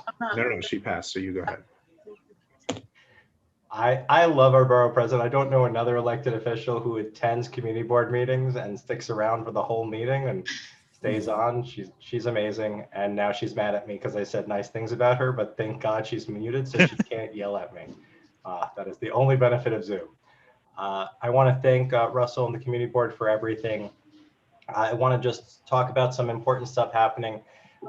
We fought so long to get pre-K on the Upper East Side. We finally got it in 2017.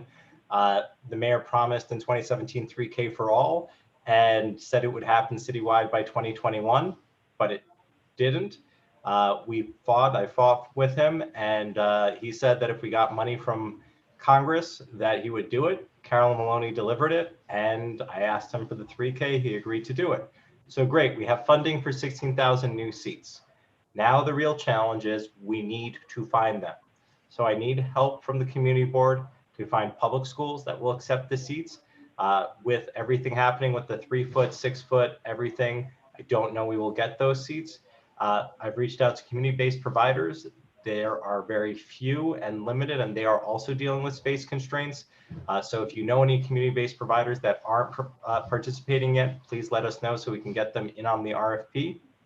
And last but not least, we need empty spaces, like empty storefronts, empty Dwayne Reeds, anything that is 10,000 square feet or larger and ADA accessible. Please contact education@benkalos.com. and we will bring in SCA and try to build it ourselves. This is pretty much I will tell you that childcare is infrastructure. We need the 3K, we need the pre-K, and once we get these two rolled out, I'd like to get 2K, 1K, and universal childcare. Also, I want to thank everyone who voted in participatory budgeting on $1 million. We will be announcing that very soon. With the election coming up in June 22nd and the long lines at Wagner, We've introduced legislation to require a whole site task force be implemented. But that being said, I do want to thank Alita, Russell, and Barbara, and so many people on Community Board 8 who actually, you're the only community board I know that has the voting task force. And we need to identify additional locations in the community. If you find them, we will connect you and them with the Board of Elections and add more early voting sites because we need them desperately. I don't know if anyone here is a fan of science fiction as much as I am. I rival, see who it is. We can nerd it out. But whether it's Black Mirror, RoboCop, The Terminator, or Isaac Asimov, I've written Isaac Asimov's first law, which is that we should not weaponize robots and they should not be used to harm human beings. I'm hoping to pass it into law. Earlier this week, we actually subpoenaed the NYPD to find out how much we're spending on these robots. I can tell you that we are spending more on a robot to patrol over police communities of color, particularly public housing, than it would cost to just have a social worker, which could do so much better. I want to thank everyone for hearing the issue of bike lanes. When I got elected, and even to this day, it's one of the things I hear from people most. And ultimately, what is most important to me, and I'm hoping should be most important to you, is that no one should die on our streets, whether it's a pedestrian, a cyclist, or a motorist, from something that could be prevented. And what I can tell you works, and you can ask all the architects, engineers, and urban planning experts on this community board because we appointed them for a reason. When people have a space and it is purposely built for that, it makes things safer. We are seeing more people riding bikes than ever because of the pandemic. It is a safe way to get around. It is an environmentally sustainable way to get around. And every bike that's on the street takes a car off the street. So if you're a driver, you should thank them because it means you're going to get places faster. We have launched the bike safety program. We are in year 7. We are seeing more bike enforcement than ever before. But that being said, for every bike that runs a red light, there are 10 cars that run a red light. And if you're on the Upper East Side, you are more likely to be killed in from traffic violence than anything else. And I think that's something we need to consider. We have bike lane pairs, 2 in the 70s, 1 in the 90s. I live on a bike lane, as many of you may have already heard. I was renting on one bike lane and I moved, and I was lucky enough to be able to buy a home on another bike lane. There are other board members who have bought on bike lanes. I think they are a good thing. I want to thank DOT for working with the restaurants, including open restaurants and the dialysis center, to address concerns on the 60s. But we need to do whatever we can to make it safer for people to bike in the city. And I saw the same video as many of you did, which showed that I think biking is up 167%. And we're seeing as many bikes as cars for the first time ever. And it's going to get warmer. It's a good thing. And the best thing we can do for everyone is to have bikes. So I'm asking folks, please consider voting in favor of bike lanes. We need more.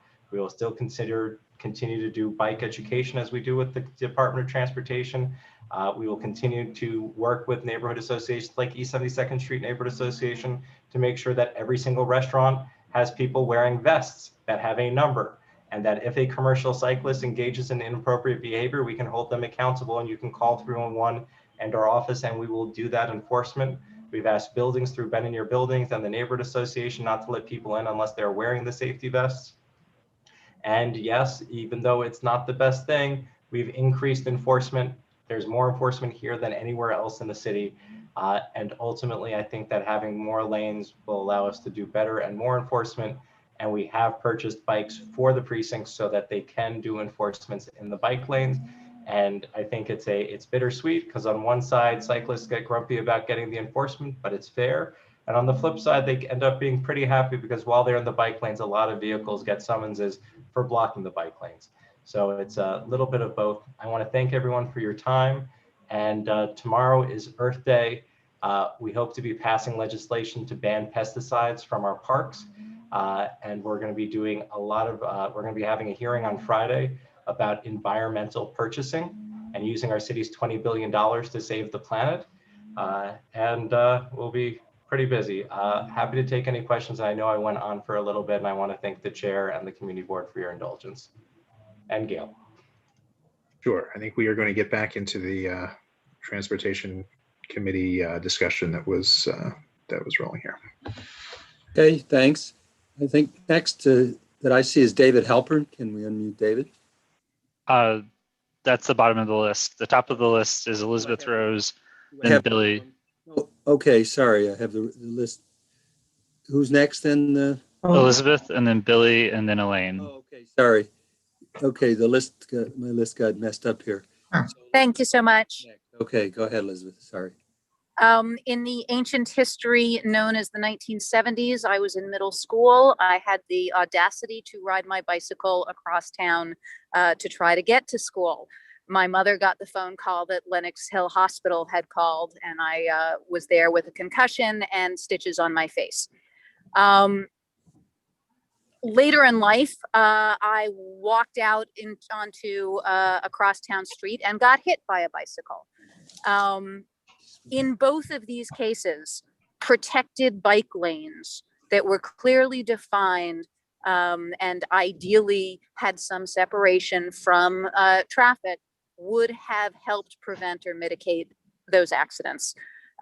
So while I will probably never ride a bicycle on New York City streets again myself, I think we are far more likely to achieve enforcement and achieve compliance when we provide safe and legal approaches for people to ride bicycles on our streets and get around connecting throughout New York City. Thank you. Thank you, Elizabeth. Next is Elaine Walsh, I believe. Billy, and then Elaine Walsh. Oh, sorry. Why isn't that showing here? Okay. Billy, yeah, sorry.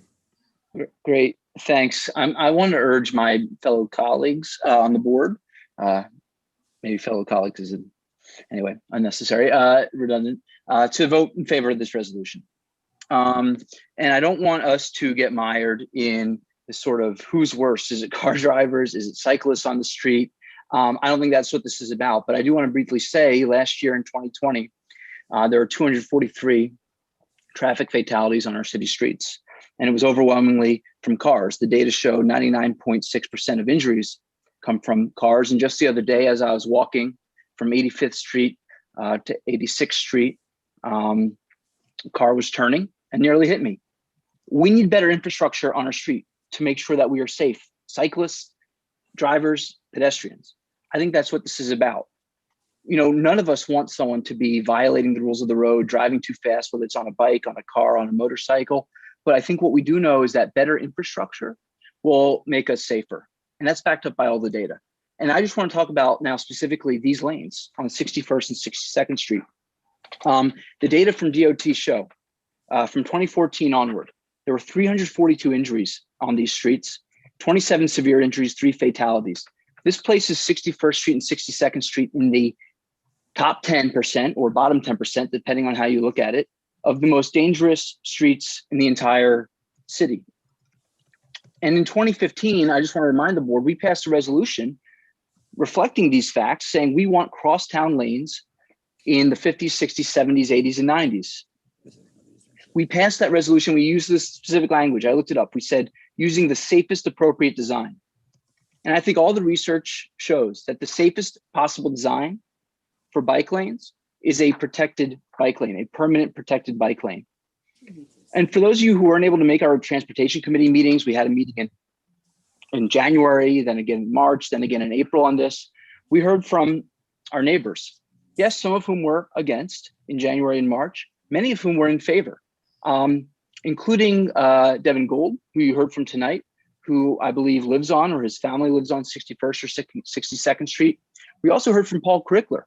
Paul lives on Roosevelt Island, and his son bikes to Central Park in the West Side. And if you live on Roosevelt Island, how are you going to get there? You're going to take the Roosevelt Island Bridge to Vernon Boulevard in Queens. You're going to take Vernon Boulevard to the Queensboro Bridge. You're going to take the Queensboro Bridge across into Manhattan. And then you're going to take 61st and 62nd Street back and forth from Central Park or the West Side back to the East Side and then back to Roosevelt Island. So what are we saying to Paul Crickler and his son if we're saying we don't want protected bike infrastructure that's going to keep your son safe and make sure that he gets home safely when he goes out? I think that is the question that we have to be asking ourselves as a board. We know protected bike lanes work. The data show they drive down injuries 15%.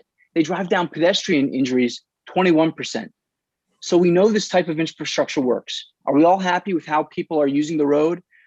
No. I mean, I've biked and I've been unhappy with a pedestrian who was, crossing into the bike lane when they didn't have the light. I've been a pedestrian unhappy when a cyclist nearly hit me, when a car nearly hit me.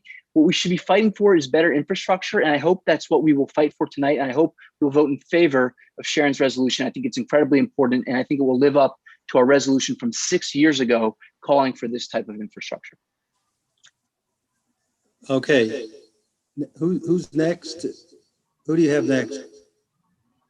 Elaine Walsh is next. Okay. Thank you. Go ahead, I'm Elaine. going to repeat what Ed or Elizabeth said. I totally agree. I think the bike lanes are a misnomer. There are more than bikes in there. I think you have a vision of a bike with two wheels, pedals, and you're riding, as many of us did as a kid if you grew up here. These are not what's in that bike lane, if at all anything is in the bike lane. These are e-bikes, they are motorcycles, you name it, including the delivery guys with their carts. As you saw in the video, not all the bikes were riding in the correct direction. And that's what we see constantly. I thought looking at that, gee, I must live in the wrong spot. I'm up in the 70s. And I can tell you that the bike lanes are not used the way that people are saying tonight they're used. You have them, and this is not the messengers or the delivery guys. These are regular people not earning a living, as far as I can tell, riding a bike. They are out of the lanes, riding with the traffic, going in the wrong direction. They're on the sidewalk. I could count, and I don't want to, how many times I've said, could you please get off the sidewalk? Protected bike lanes are not going to make a difference. The difference will come when there's enforcement of regulations where we license the bikes, where we license the individual who rides a bike. And if a tourist wants to do it, same thing, you come and want to drive in our city, you have to have a license. It is out of hand. Here where I live, the restaurants now have signs up. Slow down. This is real. And this is not the world of let's take a bike and go X. All must obey the laws. Drivers do. And in fact, drivers pay a huge amount of money that goes towards infrastructure. Congestion pricing is coming, whether I like it or not, which I do not because of the unfair tax burden. The bicyclists aren't going to be asked to foot the bill. And I do not see where 61st and 62nd Street should be seen as a speedway to the west side, because that's what I'm hearing tonight. I will vote against this. There is no protection for seniors, as I am, or other people. I grew up here. I learned when you cross the street, you look in the direction where the traffic is coming. No longer. Now I go both ways, back and forth with my head and back again, because the people using what the so-called bike lanes are, which are not bike lanes, they're a fast route for a lot of other vehicles, do. So I will oppose this until we see regulations and enforcement and ticketing of those bicycle riders. And it may not be the 16-year-old, and I'm sorry that there's a vignette about somebody's son. Well, I could give you a lot of vignettes about a lot of people who try to cross the street that have been hit, including myself. I don't think that's the issue. Thank you. Thank you. Thank you, Elaine. Next is David Halpern, as I see it. David, can we unmute David? No, next would be Barbara Rudder, and then. Why do I have? I have it shows different on my participant. Okay. I'll go by Barbara. Let's have Barbara. So can you hear me now? Yes, we can hear you. I'm having computer problems. I want to take a slightly different point of view. I live on 2nd Avenue. I am a senior and I'm totally a pedestrian 90% of the time. I don't drive. At the beginning days, I was one of the naysayers. There was a Wild West with bikes. I have found I live right by the protected bike lanes. Life has changed. 90% of the time, I have found the bikes are riding the right way.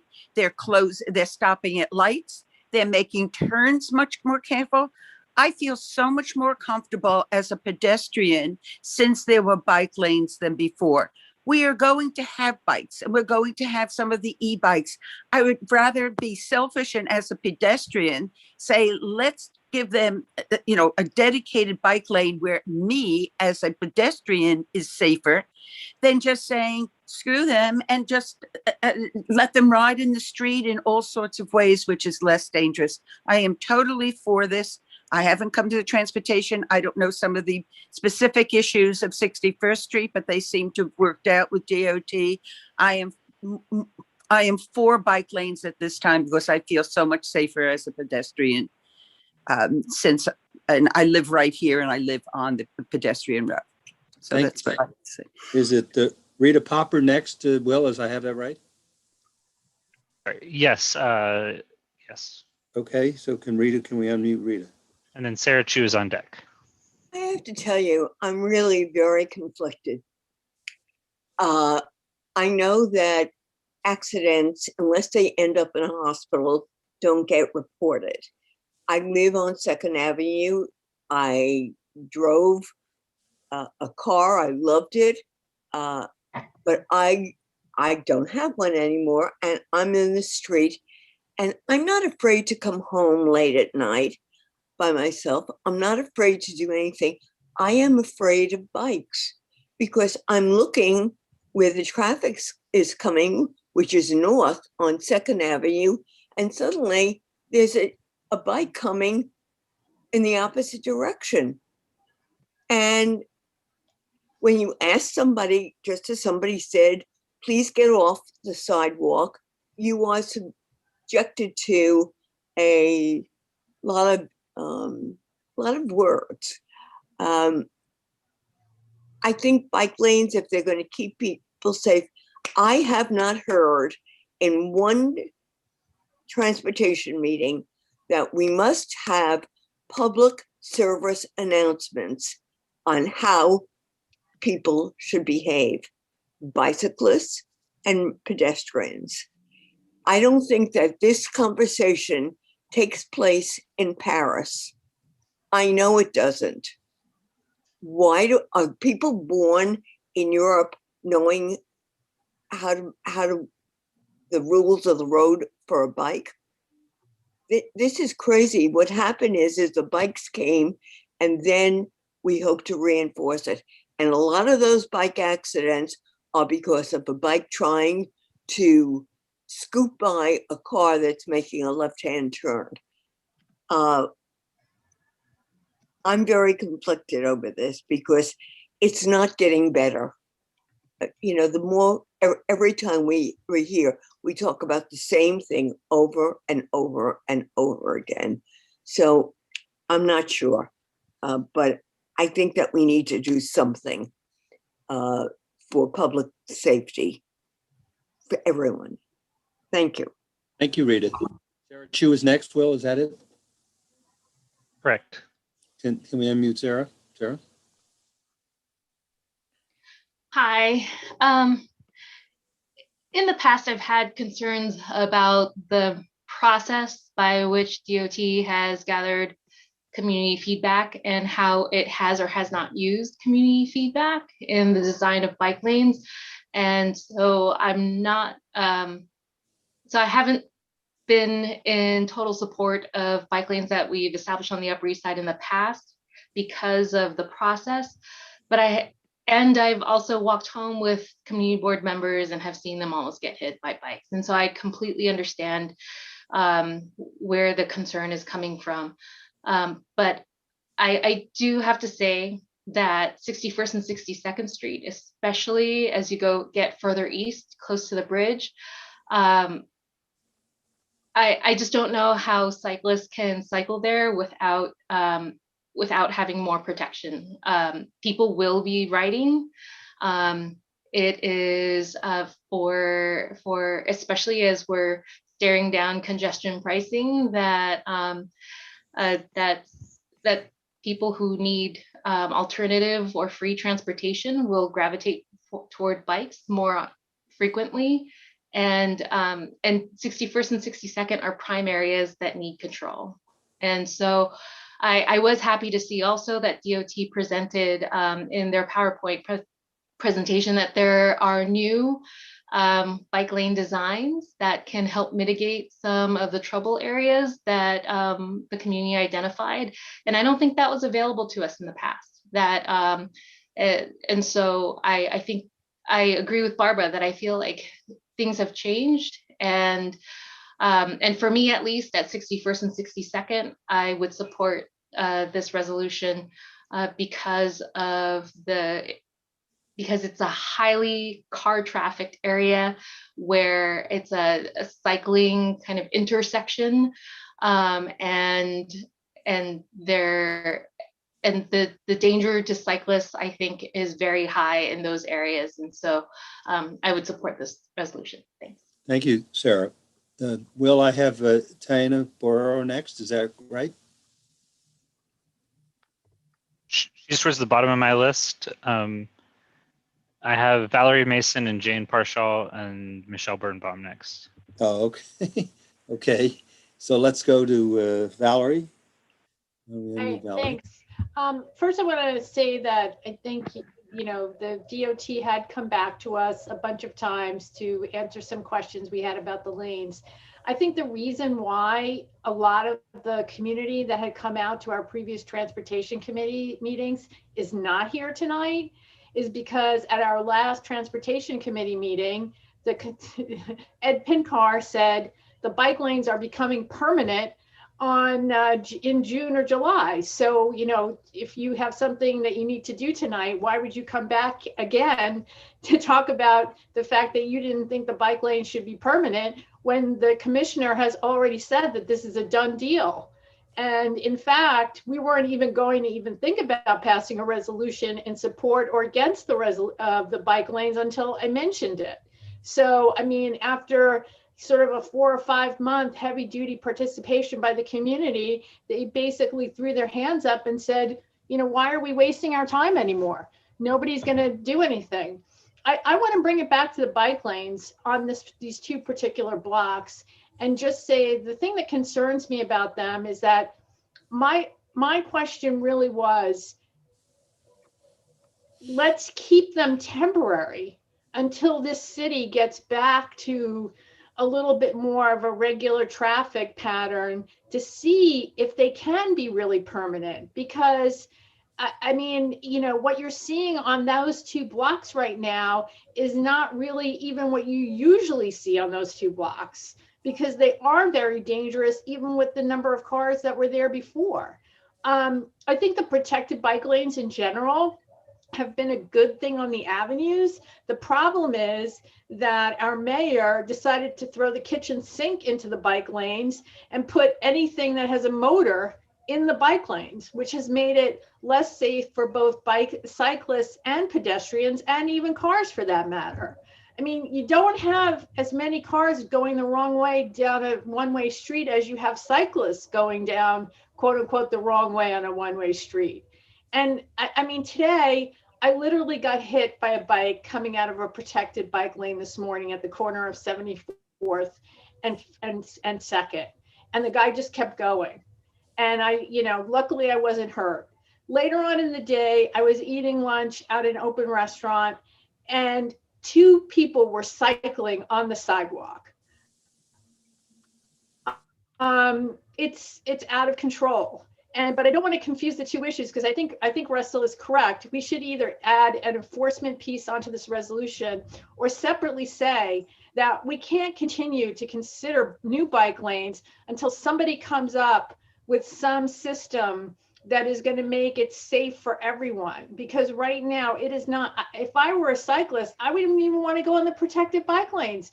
If you're out on 2nd Avenue at 8 o'clock in the morning, I mean, it's the Wild West in the protected lanes. You've got real motorcycles in there, heavy duty scooters. You've got people on skateboards, motorized skateboards. I mean, you got everything in that lane. It's crazy. It's crazy. And people are not waiting for the lights to change because the traffic is back on 2nd Avenue. So they're in and out of what is now back to normal parking lot on 2nd Avenue. And I think also this community has been very receptive to bike lanes. More than 50% of all the bike lanes in the city of New York are in Manhattan, and many of them are on the far east side. So this is a community that, one of the few communities that has been living the story of bike lanes, both painted and protected, probably the longest. I mean, from what I'm reading, most of the cyclist deaths now are occurring in the Bronx, not in Manhattan. I'll leave it to the transportation alternatives people to correct me. But I do think if we're looking at more bike lanes, somebody from the DOT actually has to come back and see how they're working and report back to us on, like, we talked about the lanes on 70th and 71st Street for a really long time. No one's ever come back to us to tell us how many people are really using those lanes and whether, you know, what the accidents are like. We never get any follow-up on any of these lanes. So it would be nice to have that. But I think honestly tonight I'm going to have to abstain because I think, that these lanes should remain, they should be remain temporary until we have a better idea of what's going forward. And Ed himself said they weren't even going to be made permanent, whatever they need to do until July. Thank you. Thank you. If I could ask everybody, we have a number of speakers, if we could try to keep remarks reasonably short, because we want to get everybody in and we have a lot more committees to hear from. Who's next, Will, since I don't, my screen. Jane and Michelle is on deck. Jane Partial? Jane Partial. Okay. Oh, thank you, Chuck. I don't blame you. This discussion has been endless. I'm just going to say that, yes, it's the future, these bike lanes, but I happen to drive to work every single day. I make the left onto 70th Street. I am scared out of my mind every morning that I'm going to collide with a bicycle rider. I come back from work on the drive. I get off at 71st Street. Hello, bikers. There's no space for the bike lane because there's so much double parking on both sides of 71st Street. The other thing I want to say is I go down to Sutton East for my tennis clinic every Sunday night, walking, so I see what it's like, those cars along 62nd and 61st Street, as if it's the Le Mans Raceway. I'm going to vote for this resolution because it's like motherhood and apple pie and school construction projects, etc. But I hope everybody on this board really has their eyes open. Elizabeth is right. Barbara is right. Rita Popper is right. It is unsafe. Those bike lanes with those motorized bicycles, I am scared out of my mind when I walk up from 60th Street to 71st Street where I live. Thank you. Thank you, Jane. Who's next now? Will? Michelle, you're next. Go ahead and unmute. Michelle Birnbaum, yeah, okay. Michelle? Michelle Birnbaum, go ahead and unmute.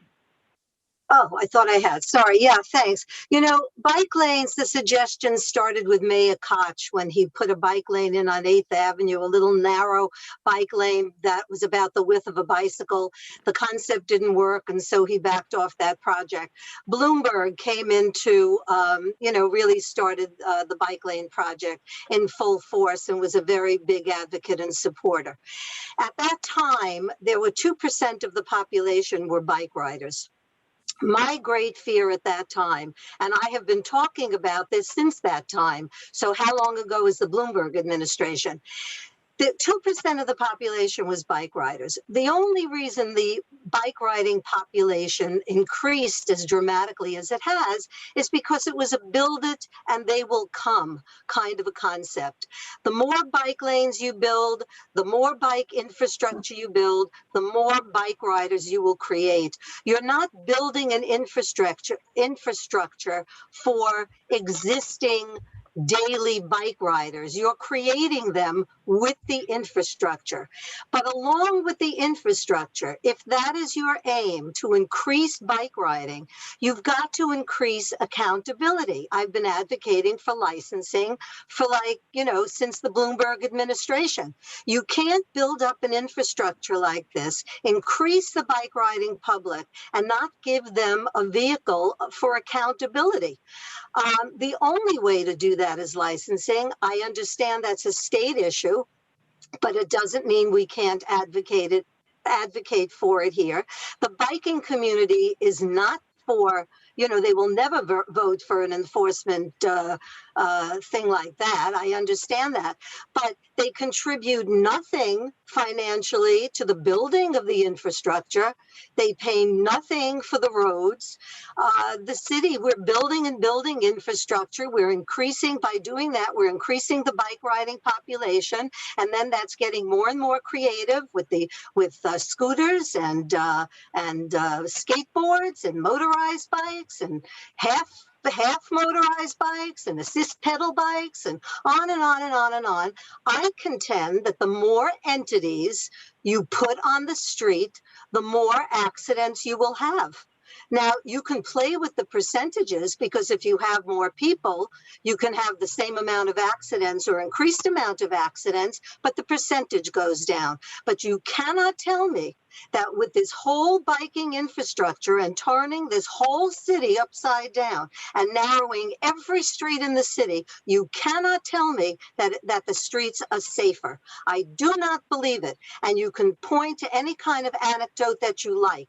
But my point is, you should not be encouraging these kinds of alternative kinds of transportation. If you are encouraging it, you have to provide a real enforcement mechanism, not a precinct cop to be running after a cyclist because he saw him, go on the sidewalk or something. That's an unrealistic thing, and it's unrealistic to use their manpower that way. Let's face it. You really want to do this, then have them pay for a license so that money goes back to the support and the building of this infrastructure, and so that there's a legitimate way to enforce it. For this reason, and those of us who vote against this, it's not because we want cyclists to die or pedestrians to die. That's a silly argument, and I really hope that you all drop it, because that is not the issue. There's a whole formality here to organizing a structure like this, and you have to attend to all parts of it. It's for this reason that I will vote against this, and I have voted against any increase in biking infrastructure, because you provide nothing else that should rightfully go along with it. Thank you. Thank you, Michelle. Who's next, Will? Lori Boris, and David Halpern is on deck. Okay, Lori Boris. Hi, thank you, Chuck. I will try to be brief. Okay, as most of you know, I own a car, so I have my driving bona fides. And when the bike lanes first were designed, I too was horrified, and I used to say things like, "Oh, it's a Wild West out there," because when I was driving, you'd reach a point where you would see that the bike lane would just end and it would disappear. And so I thought that was not the safest way, for people to get around. But I have since totally changed my tune. And now I use my car literally to go in and out of the city. I do not use it most of the time to drive within the city because it's not safe. It's faster to go, it's just for a million reasons. But so when we talk about enforcement, a lot of people have said, oh, well, you can't enforce things with the bicycles, and they're doing things wrong. And in my opinion, it's what came first, the chicken or the egg. Now, we exist in a world, or a country, shall we say, of car culture. Okay, we live in a very big car culture thing, and bicycles are the everyone's talking about how they came recently. They didn't come recently. Bicycles exist because people can't afford a car. You know, it's not for any reason. We don't have to encourage people to ride a bicycle. It is cheaper and it's healthy for you. And if you don't have a car, you're going to ride a bicycle or some other form of wheeled transportation. You're never going to stop the scooters, et cetera, from like using the bike lanes, which I understand is an issue, but you know, people want to move. I mean, this is why one of the reasons why I'm on the transportation committee. People, you know, you have a son and the first words out of their mouths are like vroom. People need to move. And we have a responsibility as members of the community board to make it as safe as possible. I don't want people dying on the streets. I don't want people to be injured. My ex-husband was doored, you know, which people who ride a bicycle will know what that means. So when somebody flings open a door without looking beside them and a bicyclist topples over and, you know, breaks their shoulder. We need the bicycle lanes. And I guess the last thing I'm going to say is, you know, I don't like when I was driving regularly, when, you know, the world was open and you could drive. I used to drive down to 14th Street to go to my exercise class. I hated, and I still hate, that people who drive don't use their signals. They speed ahead. They pass on the wrong side. Nobody's enforcing that. It doesn't get done.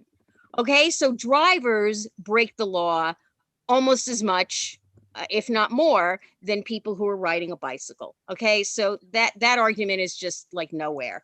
And finally, the last thing I'm going to say is tomorrow is Earth Day.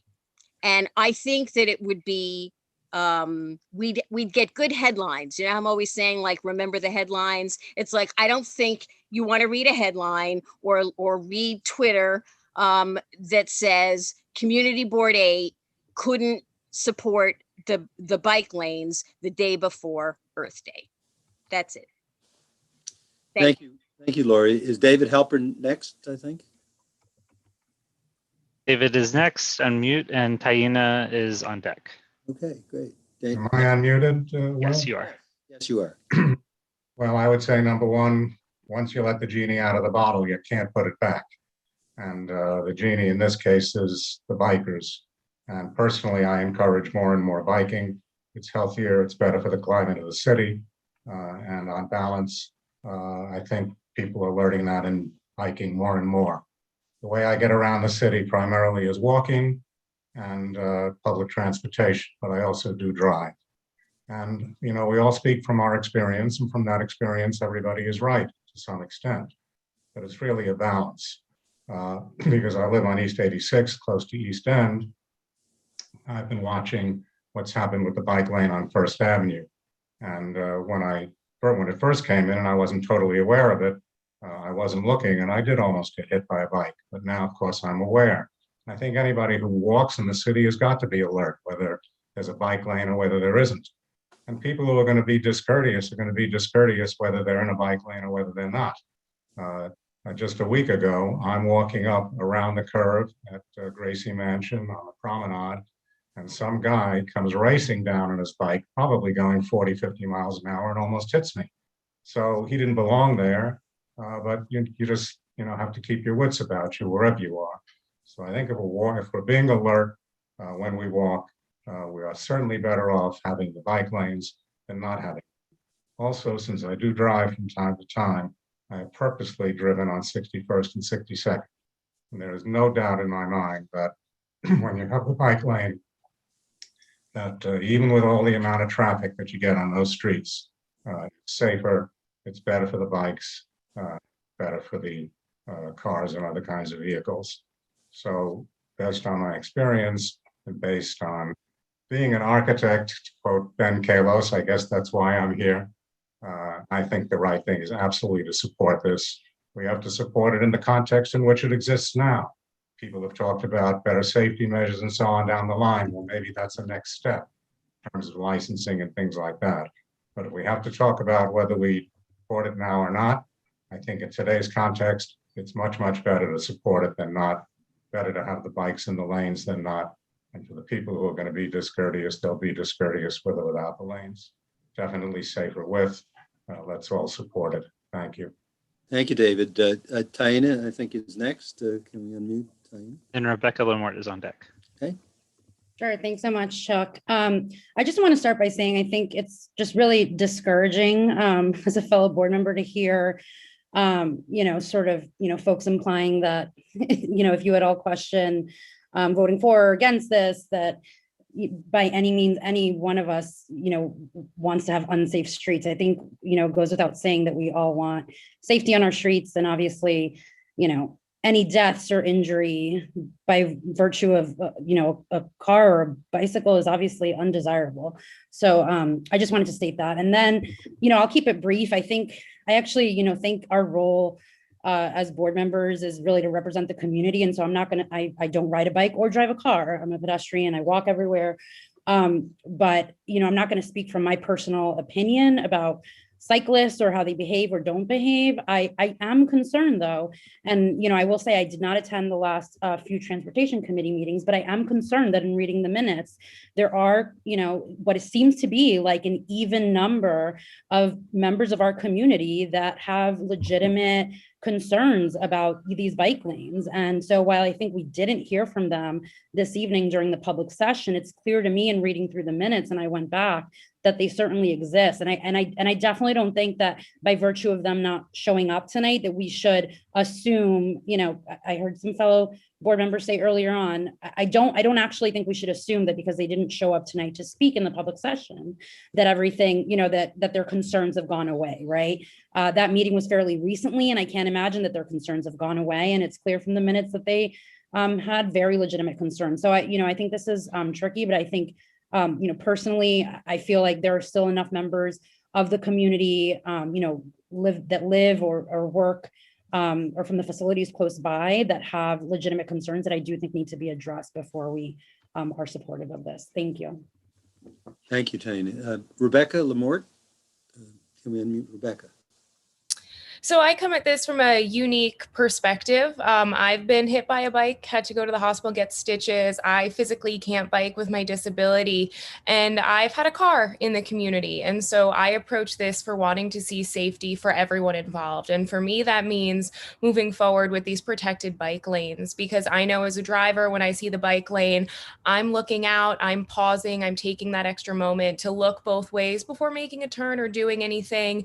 As a pedestrian, I'll be honest, sometimes I am nervous on the street walking out there with my cane after being hit by a bike once. But I think long term, to get more pedestrian safety, get more oversight like people are speaking out for, we need to have more of these protected bike lanes. And then we also need to go up to Albany and reform our vehicular law to be sure that we're updating with the modern fusion of vehicles, two-wheeled vehicles, four-wheeled vehicles. But above all else, it's about safety, and safety for cyclists, safety for pedestrians, safety for drivers comes from having these protected bike lanes. And I'll be voting in favor of them tonight, and would ask all of my fellow board members to as well. Thank you. Thank you, Rebecca. Is it Harrison Pearson Payne's next, Will? Yes, Harrison, you're next. Yeah, and then Mrs. Brown is after that. Okay, why don't we unmute Harrison? Yes, thank you. So, I'm hearing a lot of frustration from a lot of board members and a lot of community members today. And, I think I sympathize with that frustration. I empathize with it too, because I, like many other people, depend on bikes, not only to get to school sometimes, but also for a lot of my exercise and just for going outside and clearing my head. And, I sympathize with this frustration, but I think it's misplaced, because here what we're seeing is a lot of frustration that is correct and should be felt and should be expressed, but it's being channeled towards fighting against a solution here, a solution to this issue that I'm pretty sure we're all in consensus needs to be solved. I mean, we're hearing a lot of anecdotal evidence in regards to, these protected bike lanes don't work. Well, here's some facts from the Department of Transportation, right? Since 2000, since we started implementing bike lanes on a citywide basis, we saw an 80% decrease in serious fatal injuries as a result from biking. The number of, and to those who complained about biking on the sidewalks, I completely agree with you. It's dangerous to the pedestrians and the cyclists. We've seen a 56% decrease in biking on sidewalks since the implementation of protected bike lanes. And we heard a lot about, the dangers here to pedestrians. Since the implementation of protected bike lanes, we've seen a 29% reduction in injuries to pedestrians, people walking, people crossing the streets. And, I share in these sentiments of disappointment in the way biking is dealt with in our city, especially by, the lack of of regulation on it and the lack of enforcement in regards to it. But these bike lanes are part of the solution, right? And, if we get rid of the bike lanes, that's not going to magically stop cycling on these busy streets, right? What it's going to do is it's going to redirect that bike traffic onto the streets where we see bicyclists weaving in between cars. As a new driver, I've experienced that. That's incredibly frightening. Learning to drive in New York City and seeing a bicyclist weaving in between the cars. We're going to see bicyclists returning to the sidewalk to bike because they're too afraid to bike down 3rd Avenue, right? And what we're going to see is we're just going to see a redirection of the cyclists in the city to more dangerous, more injury-prone areas. And, that's not the solution. The solution is to implement these bike lanes and to also take steps to regulate cycling within our city. Thank you. Thank you. Thank you, Harrison.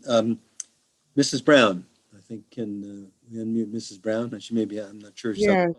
Yes, thank you. Thank you, Mrs. Brown. Thank you, Chuck. Good evening, everyone. As an elderly disabled person, I am petrified by the e-bikes and all of the bikes that are on the sidewalk. I have to navigate constantly, and I fear for my life at times because there's no consideration. But at the end of the day, I've seen improvement with the protected bike lanes. But more importantly, I've seen low-income and marginalized people using the city bikes. And to me, that's a blessing because it gives them an opportunity. Some of them cannot afford to use the subway or the buses. They do not have a means for a monthly pass. And so to me, that's very important. I feel there are two separate issues here: regulation, oversight, monitoring. And I feel I have to support this resolution. And I would suggest a separate resolution for monitoring, oversight, and enforcement. I would suggest a task force be developed to look at ways of regulating the bikes. I think they should be accountable. And so that is my suggestion, and I do support this resolution. And it's very, very important. We must separate the issues. Thank you. Thank you, Mrs. Brown. I should know this is something our committee, our transportation committee, the whole issue of monitoring and enforcement. And that's something that we can certainly take a look at and see what we can do to come up with some solutions to it. I believe that, I see, Peter Patch, I don't believe, has spoken on this subject, and then we can go back to folks who've. Let's take Peter. I think he's the last person who hasn't yet spoken. I second everything that Mrs. Brown just said. I support the resolution in order to achieve safety through bike lanes, but I absolutely support what Chuck and Mrs. Brown and others have said about having a resolution equally important to support enforcement and monitoring and achieving safety through that mechanism as well. Thank you. Thanks. Okay, so let me go back. I know that some people who haven't spoken, and I would just say that we've taken up over an hour, and I don't know, I feel Russell is staring at me, but he's smiling, so that's okay. So let me go back to Sharon. Maybe someone will do something to end debate here. I think we've heard a good cross-section of discussion. I do too, Chuck. I'd like to call the question. Okay, Second. That's why I had my hand raised. Okay. By our chair. Okay, all in favor, say aye. I think, is anyone opposed? You know, lower all the hands. Yeah, why don't you lower all the hands? If anyone's opposed, raise their hand to that. You're opposed to calling the question. Opposed to calling the question, this is. Okay, but so the ayes have it. And so now we should call the roll, and why don't you take off, Will, all the hands, and all those in favor don't have to do anything. Those opposed or abstaining, please raise your hands. Or not voting for cause. Not voting for cause. Thank you. I'll turn it over to Rebecca Dangor, who can handle this very ably. All right. Cause. Vote no. Valerie. I'm going to abstain. Ed. No. Elizabeth.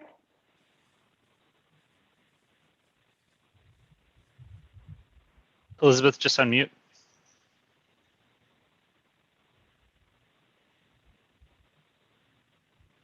You're unmuted now, Elizabeth. Go ahead. No. Okay. Thank you. Rita. Abstain. Abstain. Okay. Barry. Abstain. Lowell. Abstain. Barbara Chalky. No. Alita. Okay, I don't know if I could do this. I want to abstain, but Valerie, if I abstain and there's a strong resolution in support of enforcement, may I come back and change my vote? I don't think you can have that kind of discussion right now, Alita. You'll have to. You just have to vote. You could, and you can only change your vote before it's announced. But anyhow, go ahead. Marco? So is that abstain? Is that abstain? Yes. Yes. Okay. Yes, thank you. Marco. No. Elaine.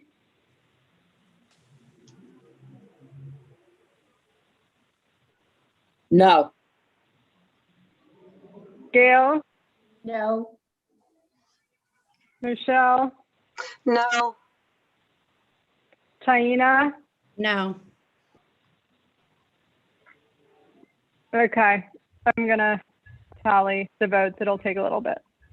Can I just say while they're tallying the remarks, you know, I think what we'd like to do, and Greg can, subject to Craig's agreement, you know, we'd like to go back in our committee and come up with a separate resolution. We'll still have time, obviously, before dealing with the idea of monitoring and enforcement, and see if we can come up with some stuff and come back to the board next month rather than getting into that at this point. But I think we're committed to coming back. Obviously, we care about enforcement, and Valerie's given me the thumbs up, so I appreciate that. And we'll come back and we'll work on it in the committee, and a number of people here are on the committee. We may need to defer to June, just depending on how packed or committed we are to our May items already. We'll get to it, and we'll come up with something, because I think there needs to be some. It's going to take a lot of discussion. I don't think we just can't do it tonight. Frankly, this issue is a good one for committee level discussion. So I suggest that proceed that way. Thank you. Yeah. Michelle, do you want to exchange your vote? Because this is not for discussion right now. No, the votes are in. I'm not talking about the votes. What I wanted to say about, can you make sure, please, that it's on the agenda for the next meeting, and that it's also maybe number one on the agenda for the Transportation Committee? So they're going to sort out the details of the agenda. I want us to move on to the next committee report here.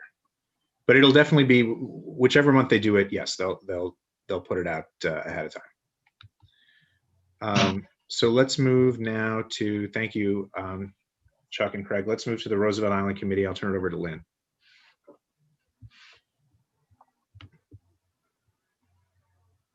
Hi, we had two resolutions. One was in support of REOC's bike helix. They have a bike and what I want to say is that we are supporting their bike ramp. And so we have a helix that is the entrance onto Roosevelt Island from our bridge. We had a fantastic presentation of the proposed helix and bike lanes for Roosevelt Island. I personally was there when we had the one fatality on Roosevelt Island due to biking. I believe that it directly happened because we needed this helix. I'm in full support of it. And so that is our item 3 bike lane approval. I'd like to ask in lieu of the time that we take both of our resolutions, which were not, well, one was unanimous, the other was not, but both of our resolutions together. The second resolution has to do again with the 59th Street Bridge and the composting site. We are in alignment with community boards 2 and 1 in Queens to support having a composting site under the 59th Street Bridge. So I'd like to do those together. And if I'll move to take them together, and if there's a second, we can do it that way unless anyone objects. Sharon Pope seconded. Okay. Are there objections? Is Michelle objecting or Lori? Let's call on them. Michelle objects. Michelle is objecting. Okay, so we just have to take them separately. Okay. So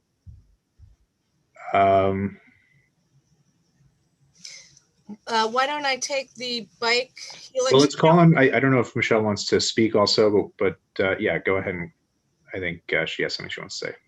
Okay. Yeah, I have a question. I just want to know. So the 2 biking things, the third one is the composting, right? Because I'm reading it, you know, it didn't come early enough for me to read all of the resolutions prior to the meeting. So I'm reading them now on my iPhone as we go forward, and it's hard to understand.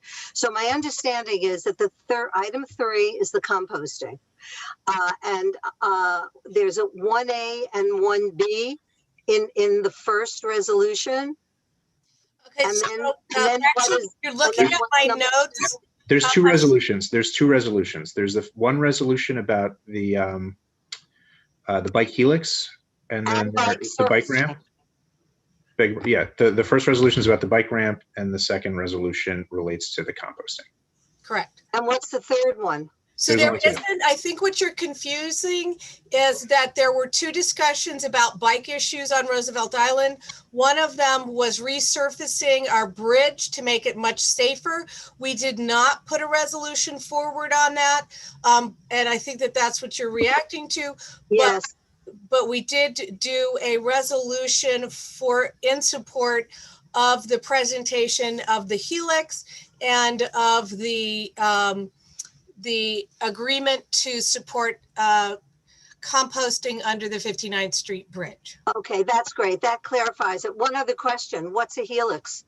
So that is what they call the circular ramp that comes from the bridge level onto the Roosevelt Island level. So we refer to that circular ramp as the helix. This will be because it's been super unsafe to have bikes and cars on our helix, and as biking is we had more biking on Roosevelt Island during the pandemic than ever. It's more critical than ever that we have a safe entryway onto Roosevelt Island for our bikes. And that's what this is supporting. So this helix is for bikes and cars? No, we have a bike, we have a road for cars. This is in addition to that they will attach to the existing roadway that will be designated just for bikes. Yeah. Thank you. That very, very helpful. Thank you. I'm going to call the question on the first item. So we'll do all in favor. I'm sorry, all those opposed. Rebecca has her hand up. Oh, okay, Rebecca? Can you unmute her? Hi, sorry. I just, since Will sent that, I finished the tally, and I know a lot of anxious people are probably waiting for the numbers. So I just want to read it passed 34 to 9 to 5.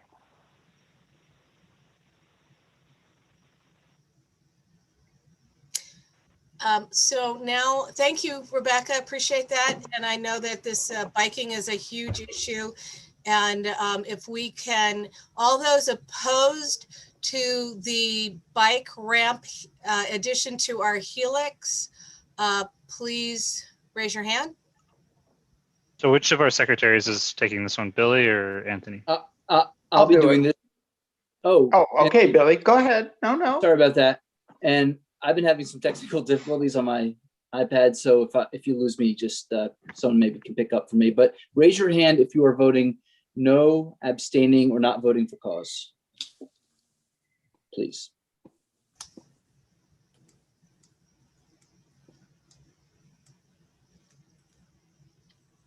Will, am I correct that I'm not seeing any hands here? No hands. Okay.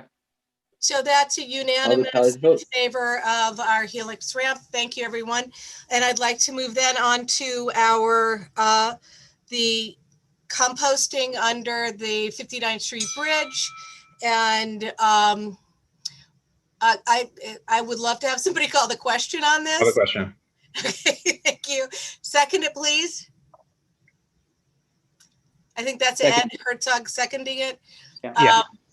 And so all those who are against composting under and the licensing agreement for them, please raise your hand now. All right, give it another few seconds. Sure, thanks, Anthony. I see no hands. I will take that as unanimous. Yes. Thank you, everyone. We really appreciate your time tonight, and thank you for helping move this on quickly. I yield. Thank you, Lynn. Okay, we are next going to move to the Health, Seniors, and Social Services Committee. So I will turn it over to Wilma and Barbara and Rebecca.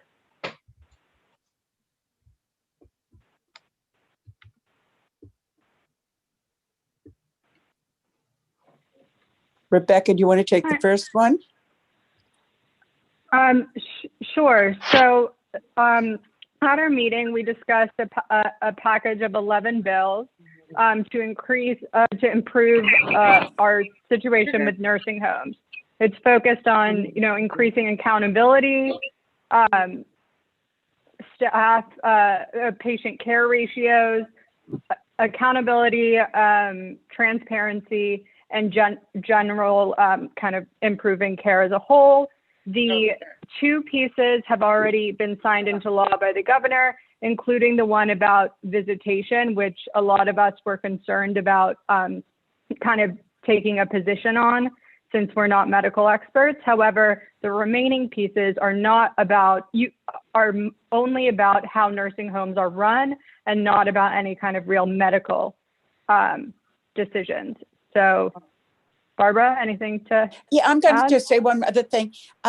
This is not just about during this COVID period. It will be long lasting. What happened during this period is unearthed some of the horrors or some of the negatives of the nursing homes. So these will be permanent for nursing homes generally. And it really is transparency and things that will help the residents along the way.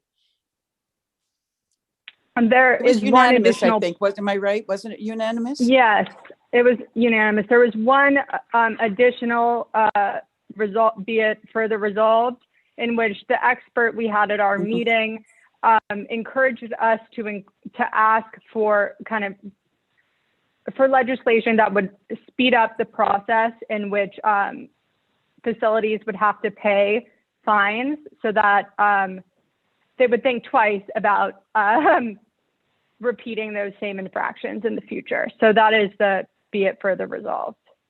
Are there any questions? I see Lynn. So I would like to take if we could take the two resolutions together, and they were unanimous. And so I would like to take them together, and then can I call the question at the same time? Well, I think we'd like to Okay. I don't know. I think that people may want to understand. explain. There was a lot of discussion about it. I mean, how about If anyone I could objects to talk taking the about two the together, second, we don't take them together. So if the chairs don't want to take the two together, we don't have to do it that way.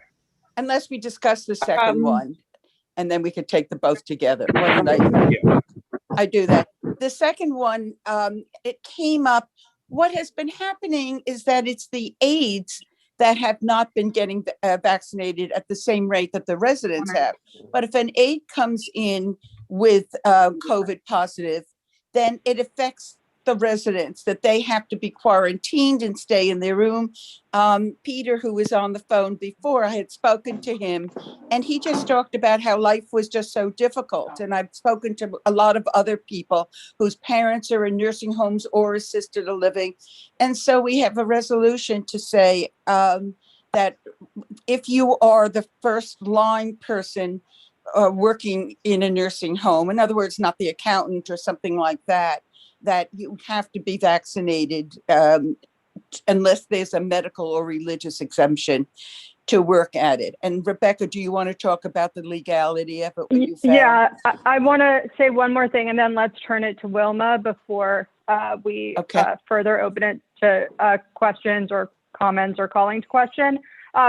When this came up, I was initially concerned to make sure I understood, all of the legality when it comes to mandating vaccinations. We did find that local or state governments can mandate vaccination for certain healthcare workers. And there was actually an article in the New York Times today about how an unvaccinated worker set off an outbreak at a U.S. nursing home where most residents were immunized, and one of those residents died.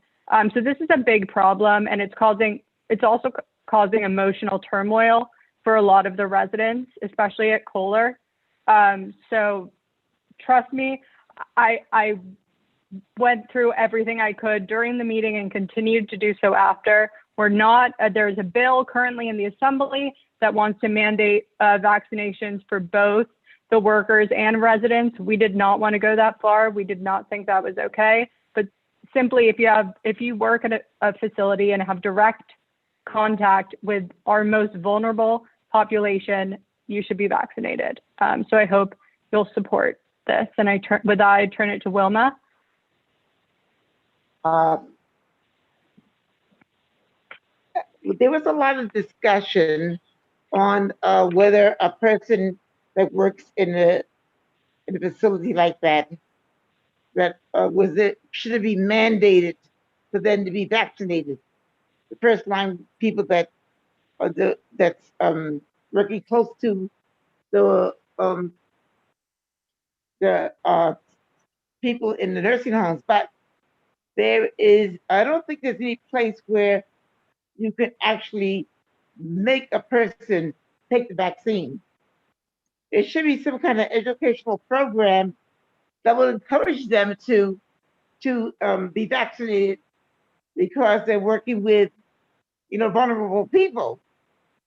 I don't really know any place unless they have some new legislation saying that people that work in nursing homes, there was so much death and problems in nursing homes. There should be some kind of legislation made that people that work hand in hand with vulnerable people in nursing homes should be vaccinated. If they don't want to, maybe there's another part of the nursing home that they could work on or near that are not near these vulnerable seniors. And we do have part of the resolution to say that we encourage education to be there. And I will also say that schools now, you can't go to Cornell or I don't know how many other colleges unless you're vaccinated. So you don't have to be vaccinated. You just can't go to the school if you're not vaccinated. So anyway, that's what we said. Lynn, do you want to call the question again? So actually, Alita has her hand raised. Okay. Yeah.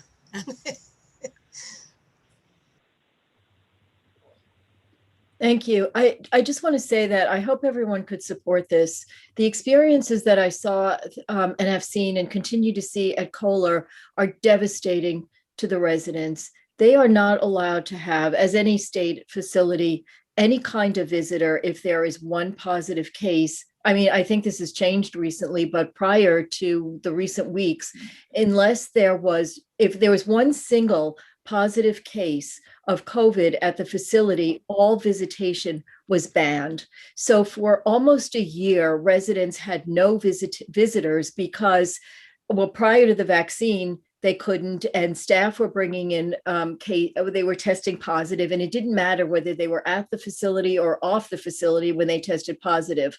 If they worked there, their visitation was shut off. So it's had a huge physical impact, an enormous mental impact on these residents who are so unhappy at being isolated and excluded.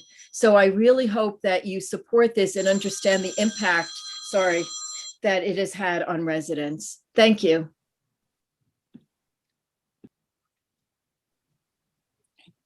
Any Anybody other want- comments, questions, or motions?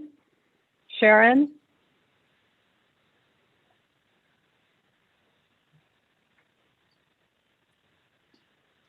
Thank you, Will. I don't know. I guess I'm conflicted about this. The reason is because I'm not sure that we're holding the institutions, the nursing homes, institutions accountable. For example, it is now well known that there has been severe understaffing of nursing homes. And the reason for that is that it's, for nursing homes that are for-profit nursing homes, they make more money if they have a smaller personnel payroll. And I am wondering whether or not certain nursing home policies exacerbated the conditions in the nursing homes, in addition to what we're talking about now. I mean, I think it's reprehensible that visitation was not allowed for a year. And I'm not sure that it's totally due to the fact that staff themselves are for whatever reason have not vaccinated in the numbers that the nursing home patients have. So I think I'm going to have to abstain from this resolution. And just so you know, one of the pieces in the other resolution, one of the pieces of legislation is directly about that. It would require, it's called the direct patient care ratio, which would require all nursing homes, private and public, to spend at least 70% of a facility's revenue on direct patient care. So that would improve the staffing situation. And if I may say, the other problem that happened is when you got an outbreak of COVID, you had less, they were out. I've heard where sometimes aides had to stay out for a month because they kept being positive, and it was hard to replace them. And you certainly were replacing them with temporary people, and not as good. So it really did have a major effect on nursing homes. So Andrea?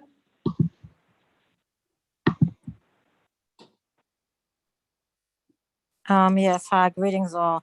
Yes, for me, nursing homes are near and dear to my heart. I served since 2017 in the Pastoral Services Department of Isabella Nursing Home, which, as many of you were privy to the news, you would know that they lost a lot of residents in that nursing home. And I actually reached out to the governor myself and some elected officials to try to get some help to that nursing home. But my actual serving physically there stopped in March and of last year. Because of the pandemic, we were allowed to come in and just do office work, but that wasn't what I was there to do. I was used to being with residents, so I was able to minister to them and work with them virtually a little bit from time to time, and I still do. But yes, I know a leader, and I believe others might have mentioned the isolation that they are going through. And sadly, realistically, there's a high percentage of residents in nursing homes that do not get visitation at all. Their visitation is the aide, the nurse, the staff that just stops by, or the people in pastoral services or chaplains and so forth that do come visit them. It's not necessarily their families. There are some residents that do have family that visit like clockwork, but we really need to make sure that the staff is vaccinated as well as the residents, because it's actually the staff that interacts with the residents on basically a day-to-day basis, like clockwork. Like I said, there's a lot of residents that don't even get visitation. So I would support, anything that will work to help, preserve the lives in the nursing homes, keep them safe, and hopefully we won't have to go through anything like this again, because like I said, it's near and dear to my heart, and I lost a lot of residents that I knew personally. So yeah, that's all I wanted to say. But thank you for the work y'all are doing on this. Thank you. Elaine? Just a second. Okay. I'd like to call the question. Second. Alita is objecting. I want to just but- first of all to say I'm sorry I had a family matter that took me away, but and that's what I wanted to say publicly, because I don't like being that abrupt or being distracted during meetings. And I appreciate all of the comments. I have no more discussion. I think I made the point, but I just wanted to say that and not. Question's been called. Let's call the Thank you. question. And we're doing these, are we doing these separately? Like, think they were 'cause Barbara and I combined. objected. Oh. I think we're doing them together now. We I discussed thought the the two of objection them. was addressed by the fact that, Barbara just wanted to lay out what was in the second. Right. Unless you still want to take them separately. Well, Unless somebody. I would prefer, I'm sorry, guys, but since these, to me, the legislation is so important. Since someone did raise a concern about the vaccination, I apologize, but it's important to me. That Okay. So let's do them separately. Do you want to call the first So one? treat it as good. I think just treat Elaine's motion as calling the question on the first one, and let's just go from there. Right. I was going to say I'll call the question on both and let's vote individually. Okay. So let's, okay, so if you are voting no, abstaining, or not voting for cause, if you would raise your hand. This is on the legislation. I guess it was item 3.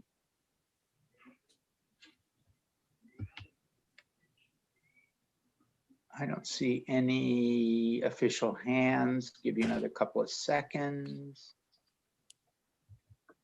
Okay, so that one's unanimous. And I guess, yeah, so the question's already been called on the second one, which has to do with the vaccination. And again, if you are voting at no, abstaining, or not voting for cause, if you would raise your hand.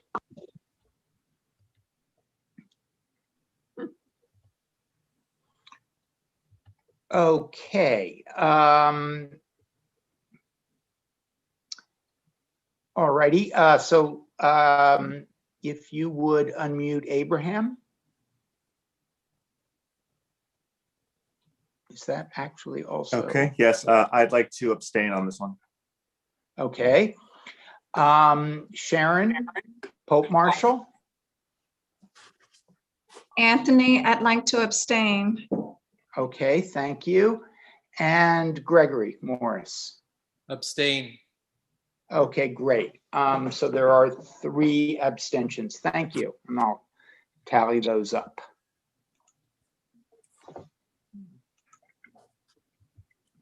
Okay. So I think that concludes the HSSS committee report. Is that right? Yep. All right. Thank you very much. So we will now turn it over to Borough President Gail Brewer. Thank you very much, Mr. Chair. It is an interesting discussion at Community Board number 8.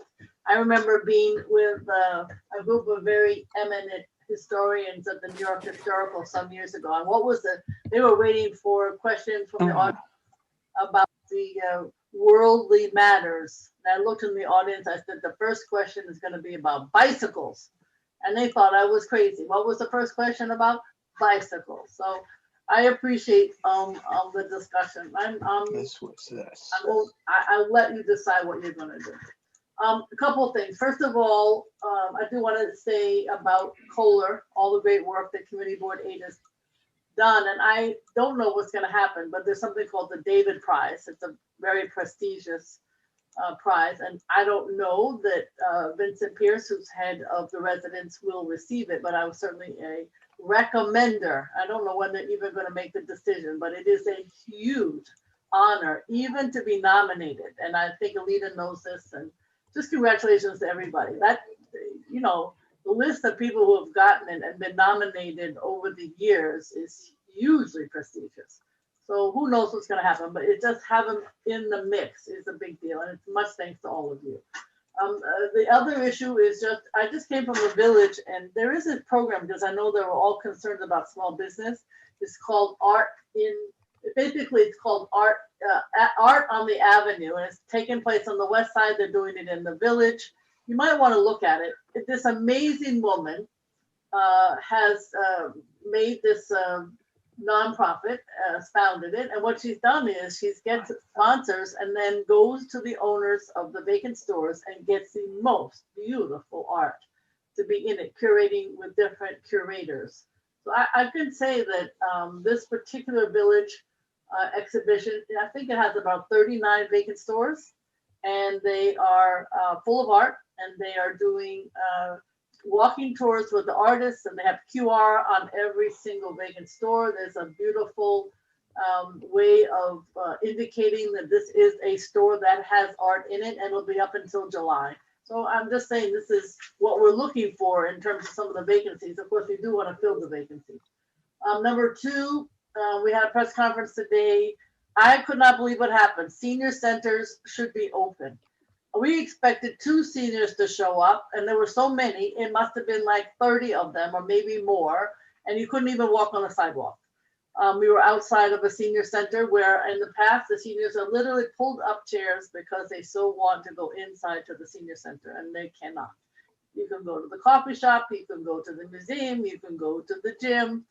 The seniors are all vaccinated, the staff is all vaccinated, and they can't get into their senior center. So just so you know, anything you can do as a board to pass resolutions to tell the city that they should open up the senior centers would be appreciated. I just want to mention that. We're also having challenges because every single school needs a graduation space. And I don't know what it is with the Parks Department or DOT, but these principals and of course teachers and students all want to be graduating, and they don't want to do it virtually. So the issue is Parks Department keeps saying no. Now you may not have that problem in Board 8, but I would just say you might want to reach out to some of the schools to see if they need support in finding a place to have graduation. So it is a real challenge. Summer school is the same situation. Supposedly there's going to be vibrant, interesting summer school, but I've been pushing the executive superintendent to say you should involve the community board. The community-based organizations are well known to the community board, may not be well known to the principal. So there has to be a different approach to summer school. Kids are not going to sit, they have had nothing all year in many cases, and they need to have each other, the teacher, the school. But I want to just say the more we can do for summer school that makes it something special, I would certainly urge that. Every Tuesday at 3 o'clock, we'd have, sometimes we talk about vaccinations, and then something that I'm concerned about, which is how is New York City going to reopen, and who's going to be in charge of spending the gazillion dollars coming from the federal government and the state government. So I'm really pleased that Lorraine Grillo, who is the, I guess I would call her the recovery czar, the startup czar, As you know, she used to be head of design, and before that, at the same time, she was head of the school construction authority. She's very good. So she said 4 things. Number 1, we're all talking about vaccination. We need to get vaccinated. We know that already. Number 2, the issue of workforce coming back and trying to have a better coordination, I think, of some of the workforce nonprofits, and of course, how people come back. The city workers are coming back May 3rd. And I think that'll set a precedent, but we still have a whole lot of companies that are not coming back. She said she was talking to 6 major corporations yesterday. We'll see whether or not they do come back. And there are some that are back, but Midtown is still pretty empty. In terms of the culture institutions, Broadway, of course, as you know, is 97,000 workers just all by itself. That doesn't include off-Broadway. And, you know, there are just a few small theaters that are open. The museums are open part-time, as we know. So she's very focused. I think the opening of the Broadway vaccination center will help. It's a very friendly, fabulous vaccination center. That's her 4th way of approaching the reopening of the city. And then, of course, talk about the restaurants. And there is an issue. I think, you know, sometimes you hear about this from different political perspectives, but restaurants are having trouble getting workers. At the same time, we know that some 600,000 New Yorkers are out of work. So there's a disconnect there.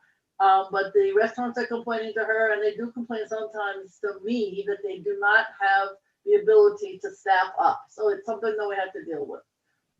She obviously talked about open streets and all the issues that I think you're aware of, and then trying to figure out how we can have a good tourism season. I noticed today that NYC and Company, which is our tourism agency, is really, really trying and got a big grant to do more outreach in terms of tourism. Somebody in the group who is an artist, and I'm obviously very, very partial to the arts. It is the way perhaps to open up for tourism and for us. But and wanted to know if there would be a WPA kind of aspect, which I would love for the artists. And she didn't say no, she didn't say yes. There's obviously something in the works, and I have no idea what it is, but something, you know, to think about, because there are plenty of artists in Community Board 8, that I know. Obviously, she talked about the schools, but I mentioned that all of the money from Albany that Senator Robert Jackson worked so hard to get some 13 to 14 years ago on a lawsuit, which he was successful on, has finally being spent. Schools are getting $200,000 or more when they were not fully funded. And again, I don't know how many are in Board 8, but particularly for schools that are in areas where there are a lot of kids who are in temporary housing, English language learners, etc. Tomorrow, so anyway, Lorraine Grillo and the issue of what, and I know that those who came, I know Russell came to the most recent community board meeting, borough board meeting, where Majority Leader Chuck Schumer talked, and he did, I thought, an excellent oversight as to what's coming from Washington. It was one of the best, most succinct, clear examples of what leadership is all about. He was phenomenal.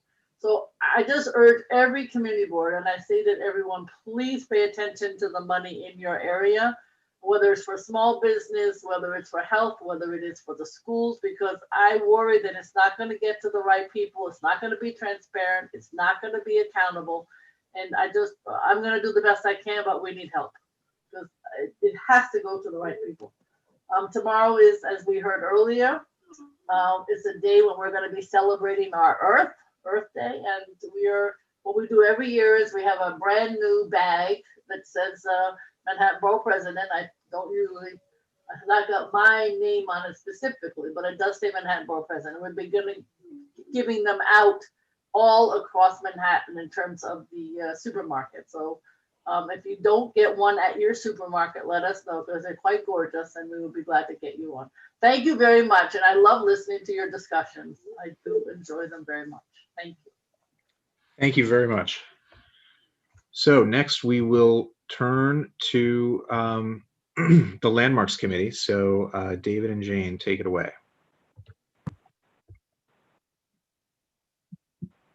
Am I unmuted?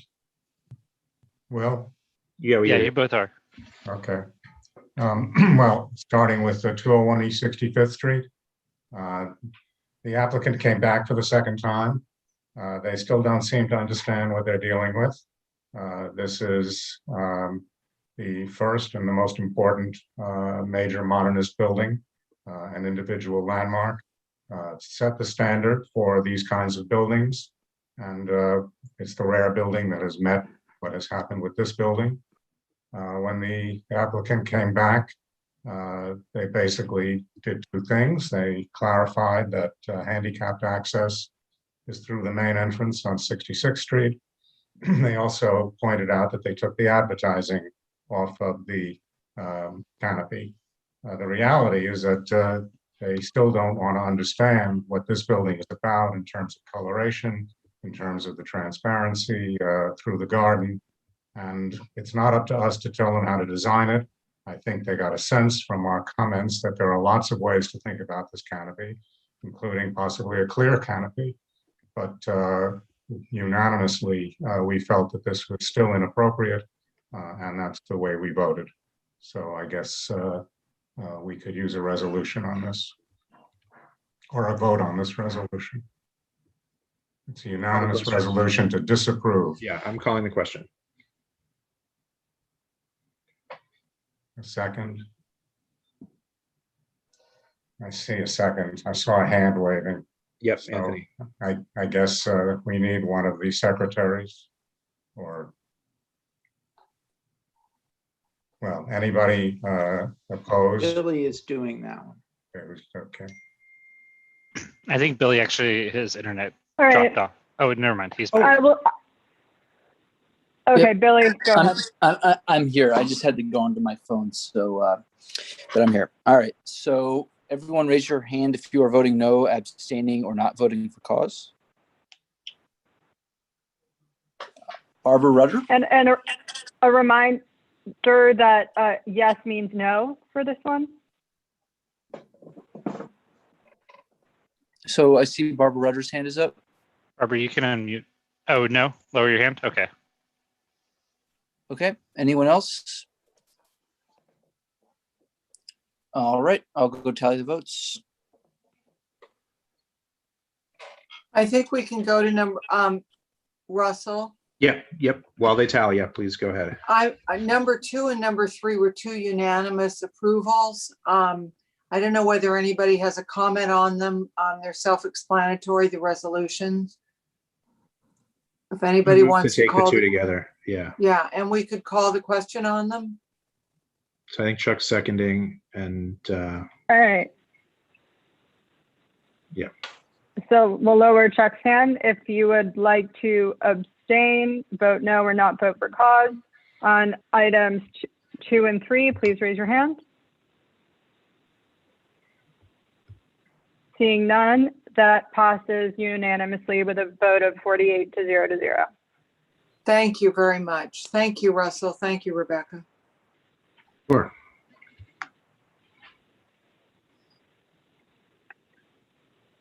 And it's item 4, is that right? That's correct. Just flip through. Sorry, really quickly, Elizabeth Rose has her hand up, maybe to explain her vote, but also Lynn needs to explain her vote. No, I have my hand up for a question on item 4. Okay, sorry. We'll go back to you. Lynn, explain your vote. So on the first one, I'm not voting for cause. What's the cause? I actually see a physician in that practice. I don't think that's a conflict, but fair enough. All right, so that the first landmarks passed 47 to 0 to 0 to 1.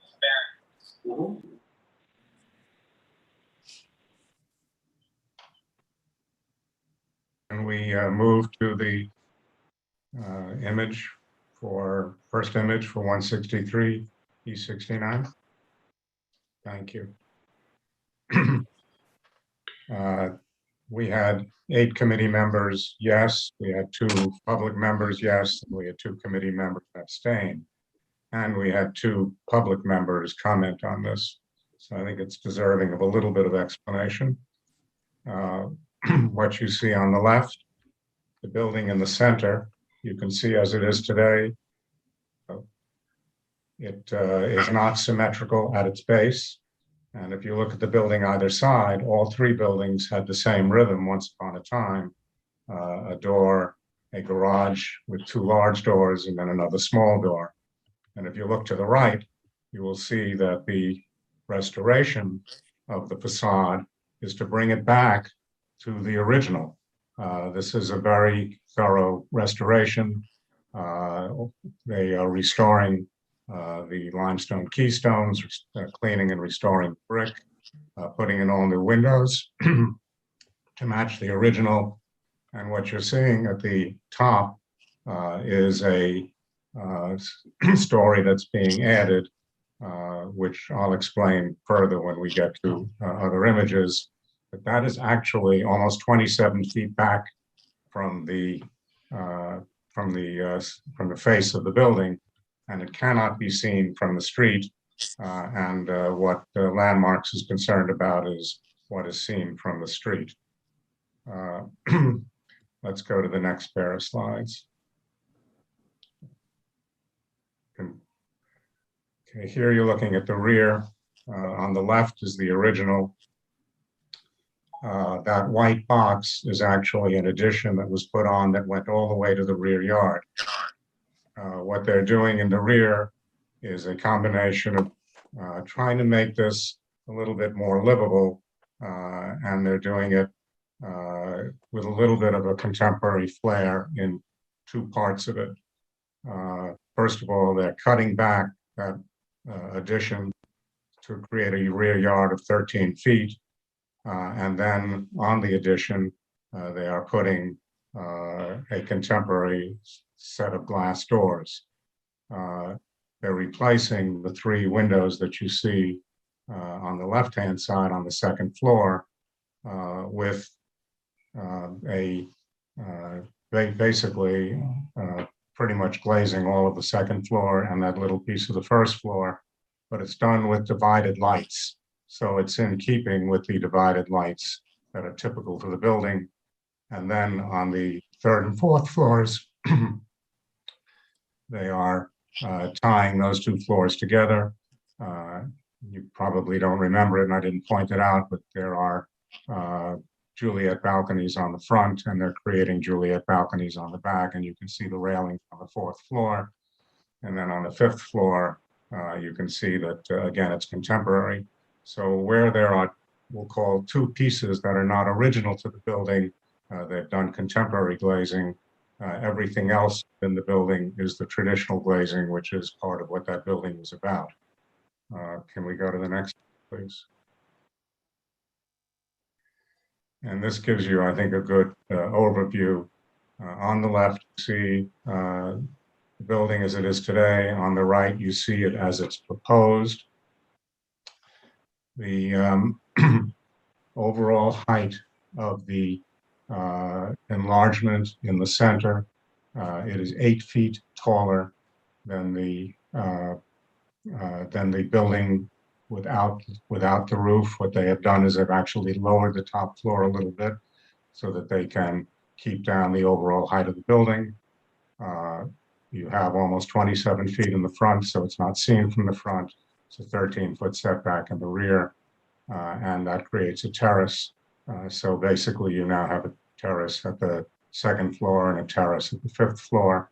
And you can see that they've tried to create in the rear something which has sort of a more contemporary way of living with this building, and yet they've tried to do the renovation and the restoration in a combination that most of us felt was contextual and appropriate.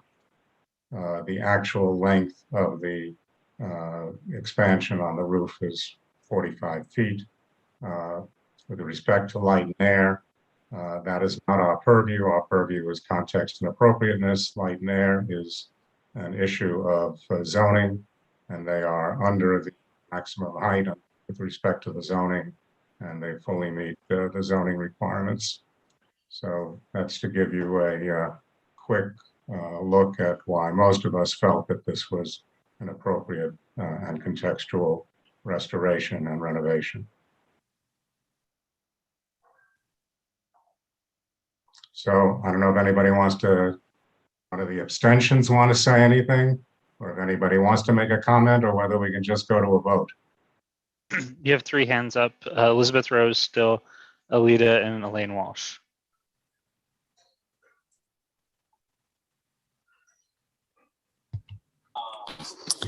Thank you. My question, I think you have answered it. Can you just, did you affirm or did they affirm that both the height and the additional FAR are available to them within the existing zoning? Yes, they told us that they're under the 60-foot height limit, and Great. it's all available to them. One last little thing that they're doing is they're putting a skylight in the center, which is translucent glass, so that it brings in some light, but there's no visibility. But yes, it's all as of right under the zoning. Thank you. Alita? Thank you. Excuse me. I abstained because the back, there's just too much glazing, too much light. The contemporary windows on the rear yard addition are just single pane, it looks like, shedding a lot of light into the backyard. And the same thing, even though they clearly took out a lot of the non-conforming little building attached to the back, they replaced a solid structure with floor to ceiling windows. They replaced the top floor windows, not the new addition, with much longer windows, and the whole thing just feels out of whack with the amount of light emitted from adjoining buildings and just seems to be too much, and that's why I abstained. Thank you. The only thing I would say in answer to that is that the Landmarks Preservation Commission is very open to juxtaposing contemporary against an existing building where the contemporary is part of a new portion or an addition. And in this particular case, it was of interest to me to see that they put the contemporary glazing on the 2 new pieces, or the 2 pieces which were additions. And lastly, you can make a personal judgment on this, but the way people live today is with a lot more glazing, a lot more openness. And we've had this discussion over and over again on our committee. You have to assume that people who are living with a lot of glass are going to protect it when it's appropriate with respect to people being able to view in, and that the amount of light that's coming out of this, I don't understand what that issue is in all deference, because I don't know who's being affected by it. But in any event, Landmarks is always open to juxtaposing contemporary and traditional.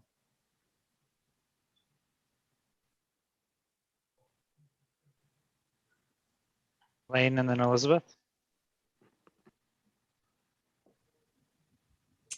Yes, David, I just needed a confirmation. What is the total height of the building with the addition? The total height of the building with the addition is 59 feet 4 inches. Okay, and that's to the top of the parapet.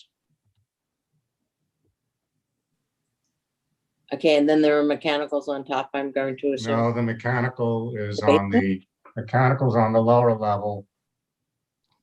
Where, if you go to the front part, those are planters that you're seeing. Oh, okay. And between the planters on the left and the wall on the left, they have a series of little mechanical units which are taking care of different floors on the interior of the building. There is no mechanical that's going to be visible. Okay, and in the terrace in the back, what does that overlook at that height? The terrace in the back, The rear, it's looking towards an apartment house. Okay, thank you.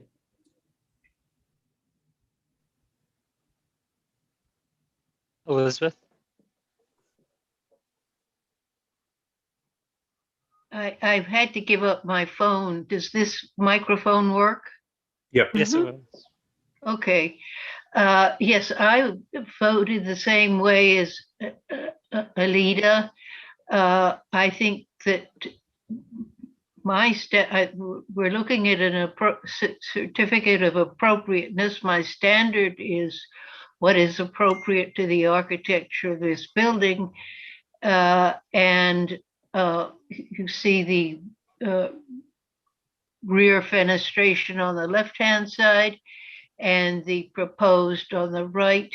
And I think that however much the people who live there want more glass, I don't think it's appropriate. And that was why I think the front was a wonderful restoration.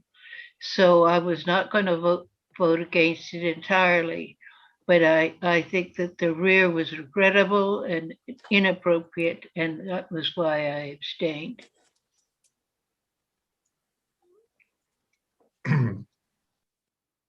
For those people who are relatively new to Community Board 8, we have approved and recommended to Landmarks many situations in which the rear has been changed significantly, and yet we still felt it was contextual and appropriate.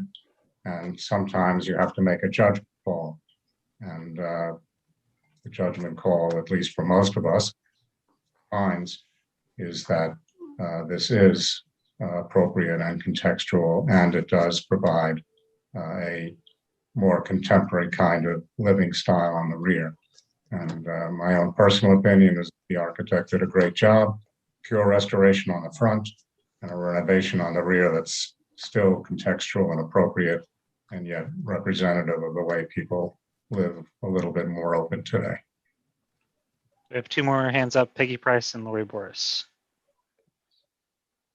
Peggy. I'd like to call the question. Lori seconds. Okay, we're gonna lower hands.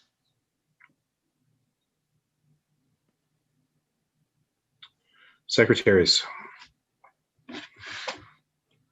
Okay, I'll do this one. Let's see, if you are, please raise your hand if you are voting no, abstaining, or not voting for cause. And we have 3 hands up. Okay, first, Elaine. No. Okay, Elizabeth. Abstain. Okay, and Alita. Abstain. Okay, great. Anyone else?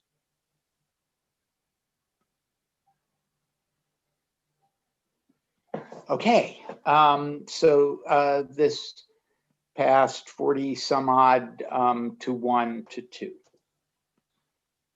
Right, thank you. We'll do the formal tally.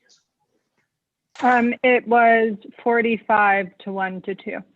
Great. Okay, so we will now move to the next item on the agenda, which is a joint item with the Small Business Committee and the Zoning and Development Committee. So we will turn it over to Alita and Valerie and Elizabeth and Anthony. At least another half hour. David, we can hear you.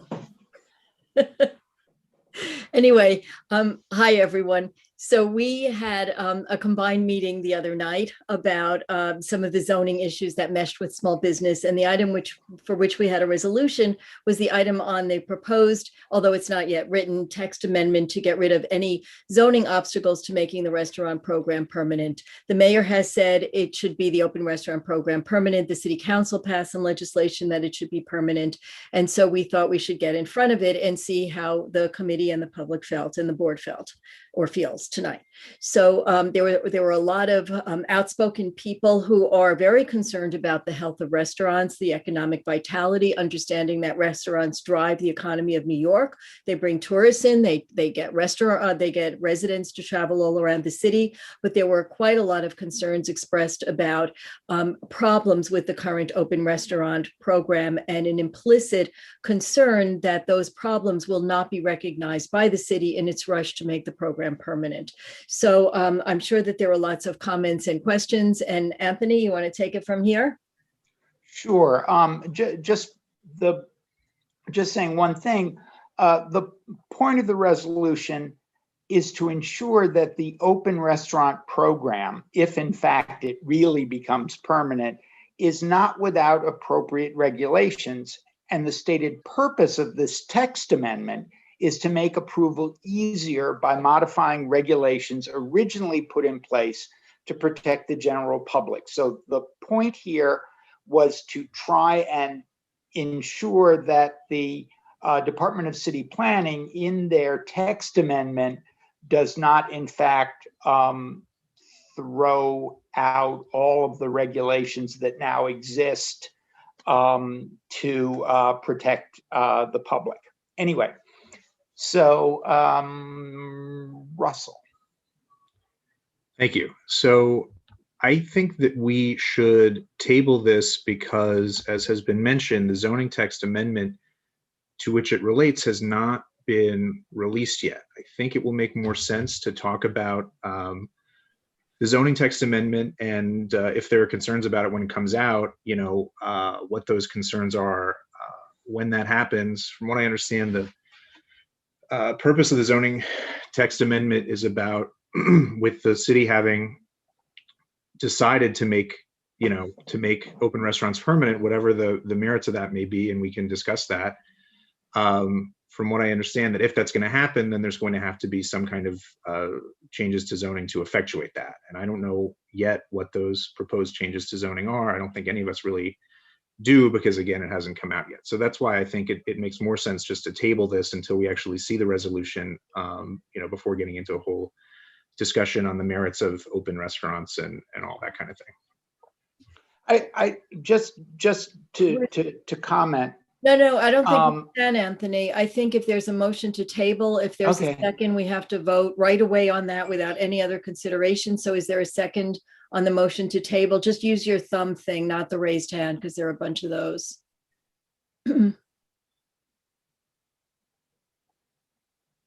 I don't. Boris and David Halpern have their thumbs up. Okay, they're not on my screen. Okay, so then we need to, my understanding, and guys, correct me if I'm wrong, is that we need to then vote on it.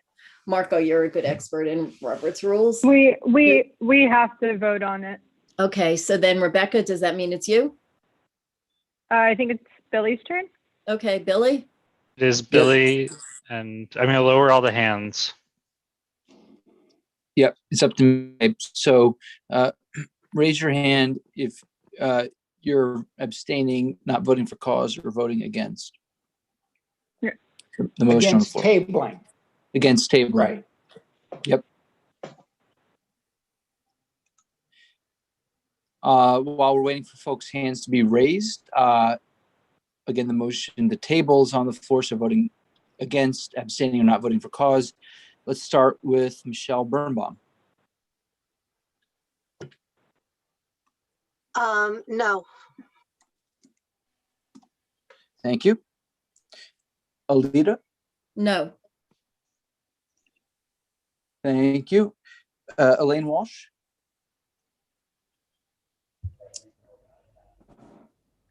No. Great, thank you. Sorry, I'm just tallying the votes as I go here. Anthony? No. Thank you. Marco Tamayo? Absolutely no. Thank you, Marco. Sherry? No, I think we should get ahead of this. Thank you. Valerie? Yes, and I think it would have been nice for the chair of the board to allow the chairs of the committee to finish speaking before he made him. They did. They called on me after they were done. I raised my hand. Rebecca? Just to be clear, no. that was it. Oh, okay, thanks, Rebecca. Just to be clear, that was Valerie voting no, correct? Okay. All right, Peter Patch. No. Okay, thank you, Peter. Elizabeth Ashby?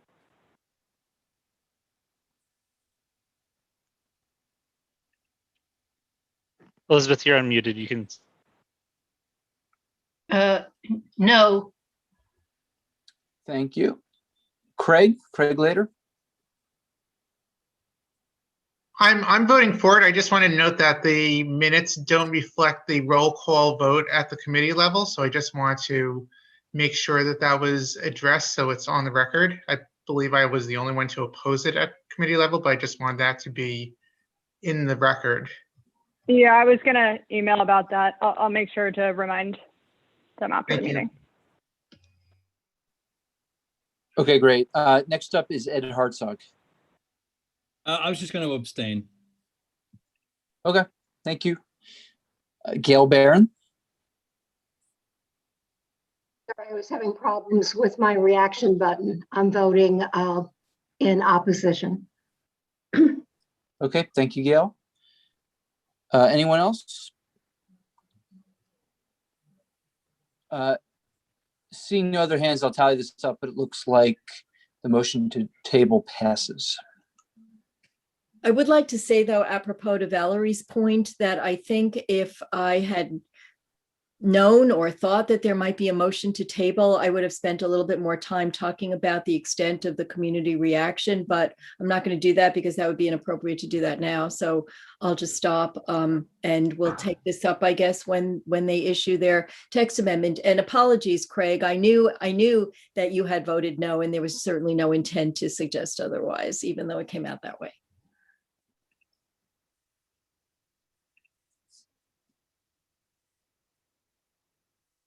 Taina, sorry, and Michelle, I think this might be about the vote. All right, yeah, I want to vote now. Got it, Michelle? I did vote no. I think my vote should be in your tally. Okay. Is it in there? Right. Yeah. No, I wanted, the comment I wanted to make, it's after the fact now and it's Yeah, tabled. I think I would, can we move to the next, if it's a comment on this item, we've tabled it. So let's just move to the next report here. All right, and the motion to table passes 35 in favor, 12 against, 1 abstention. Okay. All right, so we will move to the next item on the agenda, which is the Street Fairs Committee report, which is Barbara Chalky and Wilma.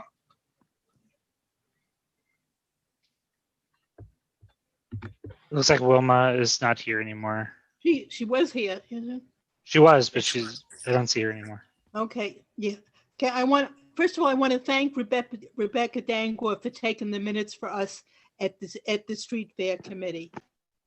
Wilma may not be here because I know she was in the hospital yesterday and she's supposed to go home today, but I couldn't reach her, so I'm not sure if she went home or not. She's back, yeah, and she was on earlier. Okay, but is she still on? I don't think so, so you're gonna have to go ahead. Okay. I first want to point out that we voted on multi-block fairs and single block fairs. They were all unanimous votes. So all the votes were unanimous last night. Sorry, we have to separate one out because there is a conflict. Well, you can still say that when you vote. You can just say you had a conflict when you vote. I didn't say I don't know if anybody wants to put them all together. I have no problem voting on all of them together. And I don't know about Wilma because I didn't get a chance to talk to her today. Michelle has a comment. Michelle, you have a comment about taking them all together? I was going to call the question on all of the unanimous, and there's just there was just one not voting for cause, but I think that does not inhibit. No, it doesn't inhibit. You can just point that out when you vote. Yeah, so I am suggesting we take them all together. Okay. Anybody opposed? Okay, we'll take them all together. I have no problems with that. Okay, who's calling the roll on this one? I am. So if you would like to vote no, abstain, or not vote for cause, please raise your hand. All right, I see Barbara Chalky. I'm abstaining. And if anybody wants to know why, they can, I'll let them know they can call me off the thing, but I'm abstaining. All right, Barry. I'm voting yes on all with the exception of the single block fair for the East 60s Neighborhood Association. I'm a principal in that organization. So I'm not voting for cause, I should say. Great. I'm going to tally those up really quickly.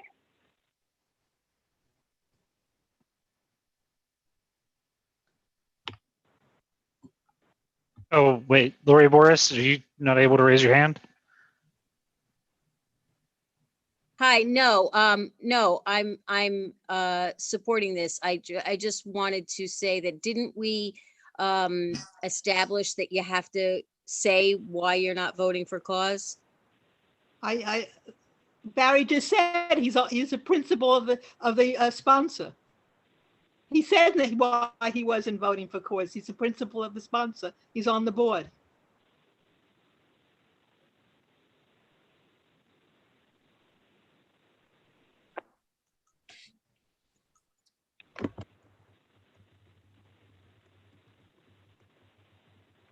Hello?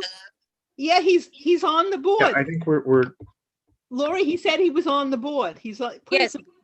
Barbara, I understand that, but you said that you weren't voting for Oh, cause. no, I no, abstained. it was the I abstained. Oh, okay, I'm sorry. All right. I abstained. I said if anybody wants to know why, they can call me and I'll tell them. okay. So I think that's Okay, that's and the vote for the first is 46 to 0 to 1, and for the one we separate out, it is 45 to 0 to 1 abstention and 1 not voting for cause. Thank you. All right, let's move to street life. Abraham. Okay, we had 13 unanimous SLA approvals. So if anyone would like to move to take them all together, I would welcome that. So moved. Oh, Okay. yeah. Does anyone want to, shall we call the question then? Call the question. Great. Okay, I'll do this one. Oh, wait, we have some hands up. Are these hands up because, okay, They all lowered the them. hands are down. Okay. Okay. If anyone is voting no, abstaining, or voting for cause on all of the street life items, if you would please raise your hands.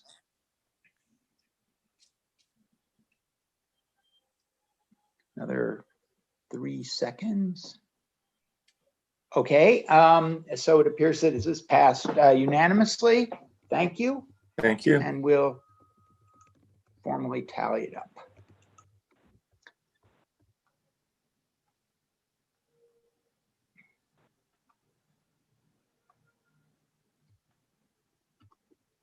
No, that was street fairs. No, this is not voting for cause, and this. Okay.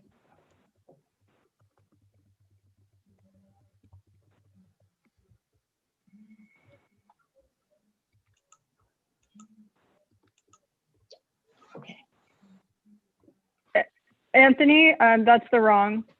Oh, never mind. Sorry. Yeah, that's 1 over. That's the second street fairs.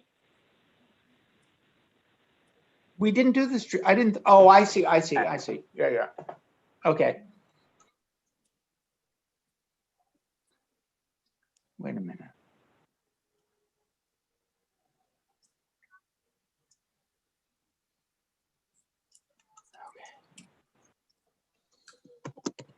Well, I think while it's tallying, Abraham, is there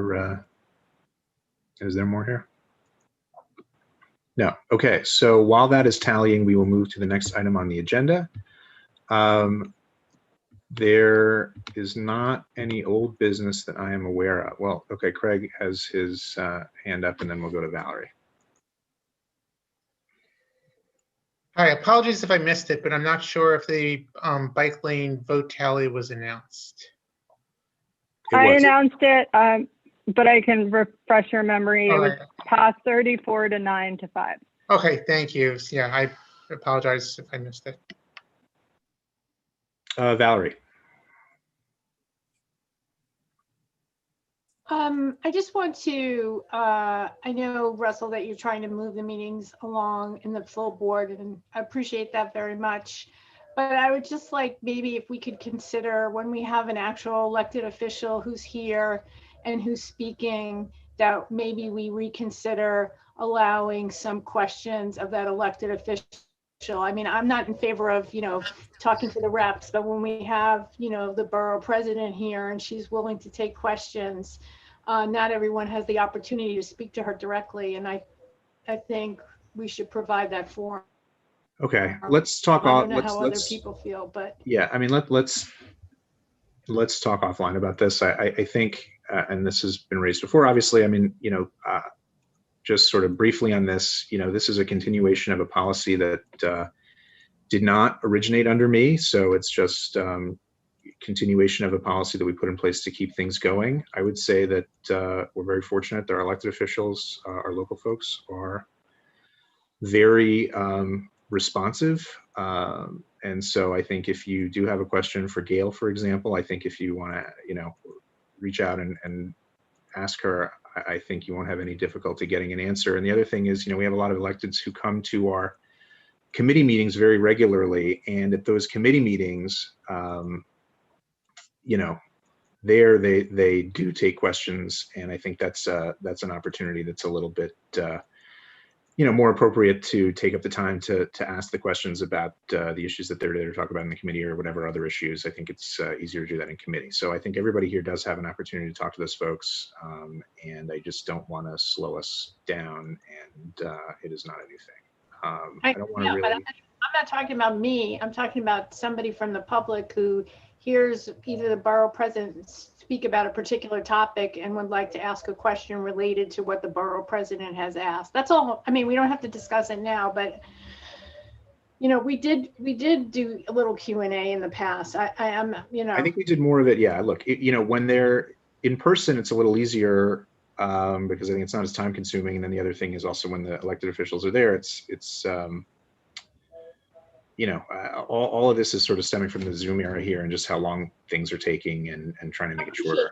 I appreciate that. So we don't need to discuss it further. I just wanted to raise it. Yeah, and the other point I'll make, I mean, look, ultimately this is it's an issue that's at the chair's discretion, but I want to be responsive to folks. So if people have concerns about this, I hope you'll just reach out to me sort of offline. And we can talk about it. I will say that, I haven't taken a poll, but I would say informally, I think the policy that we had, I shouldn't call it a policy, I guess that's controversial, but the practice that we've had of not taking elected official questions while we've been on Zoom, I think most people prefer that because of the time considerations. So I just put that out there as well, but we can just discuss that more, and anybody who has concerns about that or wants to talk about that, just reach out to me, call me or email me. And that goes for any concern. So I don't want to really discuss this more. So let's move to new business if we can. There's an item. Okay, so there is an item there. I'm going to turn it over to Alita to talk about the art show that's coming up. Thanks, Russell. I am excited, along with members of the Art Committee Working Group, to announce that we have an initiative called City Canvas, and our first exhibition will be, thanks to Rita Popper and Lorraine Brown, at James Cagney Place and the open area next to the Easton on East 92nd Street across from the park, of artists exhibit, local artists, including students, and the theme will be New York Blooming. It's set for the weekend of June 12th to 13th, rain date the following weekend, which is Father's Day. So it gives fathers a great opportunity to go out with their families. And that's just the first in our other potential art exhibitions, such as in the shop windows and restaurants on East 86th Street. We've already made good inroads into that. So I'd like to specifically thank Rita Popper and Lorraine Brown for their generosity in offering the space. We're looking to have performing arts on James Cagney Place, and I haven't talked to her about it, but I hope Mrs. Brown will be generous with that as well. So I am excited about that, and I hope that we may have live music if that's possible. Need to talk to Will and some other folks about it, but I'm hoping that you will all join us. And if you're interested in doing any marketing, any outreach, any vetting of the artwork that's submitted, please sign up. You don't need to join the committee, but would love to hear from everyone on this. So thank you. And thank you, Russell, for the opportunity to talk about it. And I see Mrs. Brown has her hand raised. Sure. Thank you for putting that together, and to everybody who's been working on putting everything together and getting that organized. That's going to be great. Let's Art go improves, to, art improves quality of life. that's right. All right, let's go to Mrs. Brown. Yes, thank you. Alita, would you please share with everyone the rain date and more importantly, the hours on June 12th and 13th, please? I don't think The we've set the, proposed I don't think we've set the hours yet, but the rain date is the following weekend. That would be the 19th and the 20th, which is Father's Day is on Sunday. So we'll have to figure out what to do if it rains on one day and not the other. But we have our next art committee meeting, and we have a special guest star, Mick Malamphy. I'm not supposed to promote, but I am anyway. We'll be there talking about live performances. So I hope you can all join us for that. And I hope that answers your question, Mrs. Brown. Or answers your point. When do you think you'll have the hours, please? We can I email. need that information for related. I think for the detail, why don't we work out the details separately? But I think the important thing was really to, or the most important thing here was just to put this on everybody's radar as something that's coming up. And I think there's going to be more details coming and more to announce about it as it develops. So let this be the first request, the first reach out to artists. If there are any artists listening here, students or grownups, please email. We need, I think, maybe a dedicated something, but in the meantime, info@cb8m.com. And we're looking for photos of your artwork. Everything should be two-dimensional: photographs, prints, drawings, etchings, paintings. Oh, Use and the email titles art submission. Pardon me, Will? So it's easy to find. Use the email title art submission. Oh, that's a great idea. Thank you. Art submission, send photos, theme, New York blossoming, New York blooming, blooming, blooming. Okay, excellent. All right, thank you very much. So I think that does it for the agenda. So if there's a motion to adjourn, we can do that. Michelle is moving to adjourn. And Second. Second. So, Move to adjourn. all right. I don't think there are enough. I think those are all motions to adjourn. So thank you everybody very much. Great meeting. We will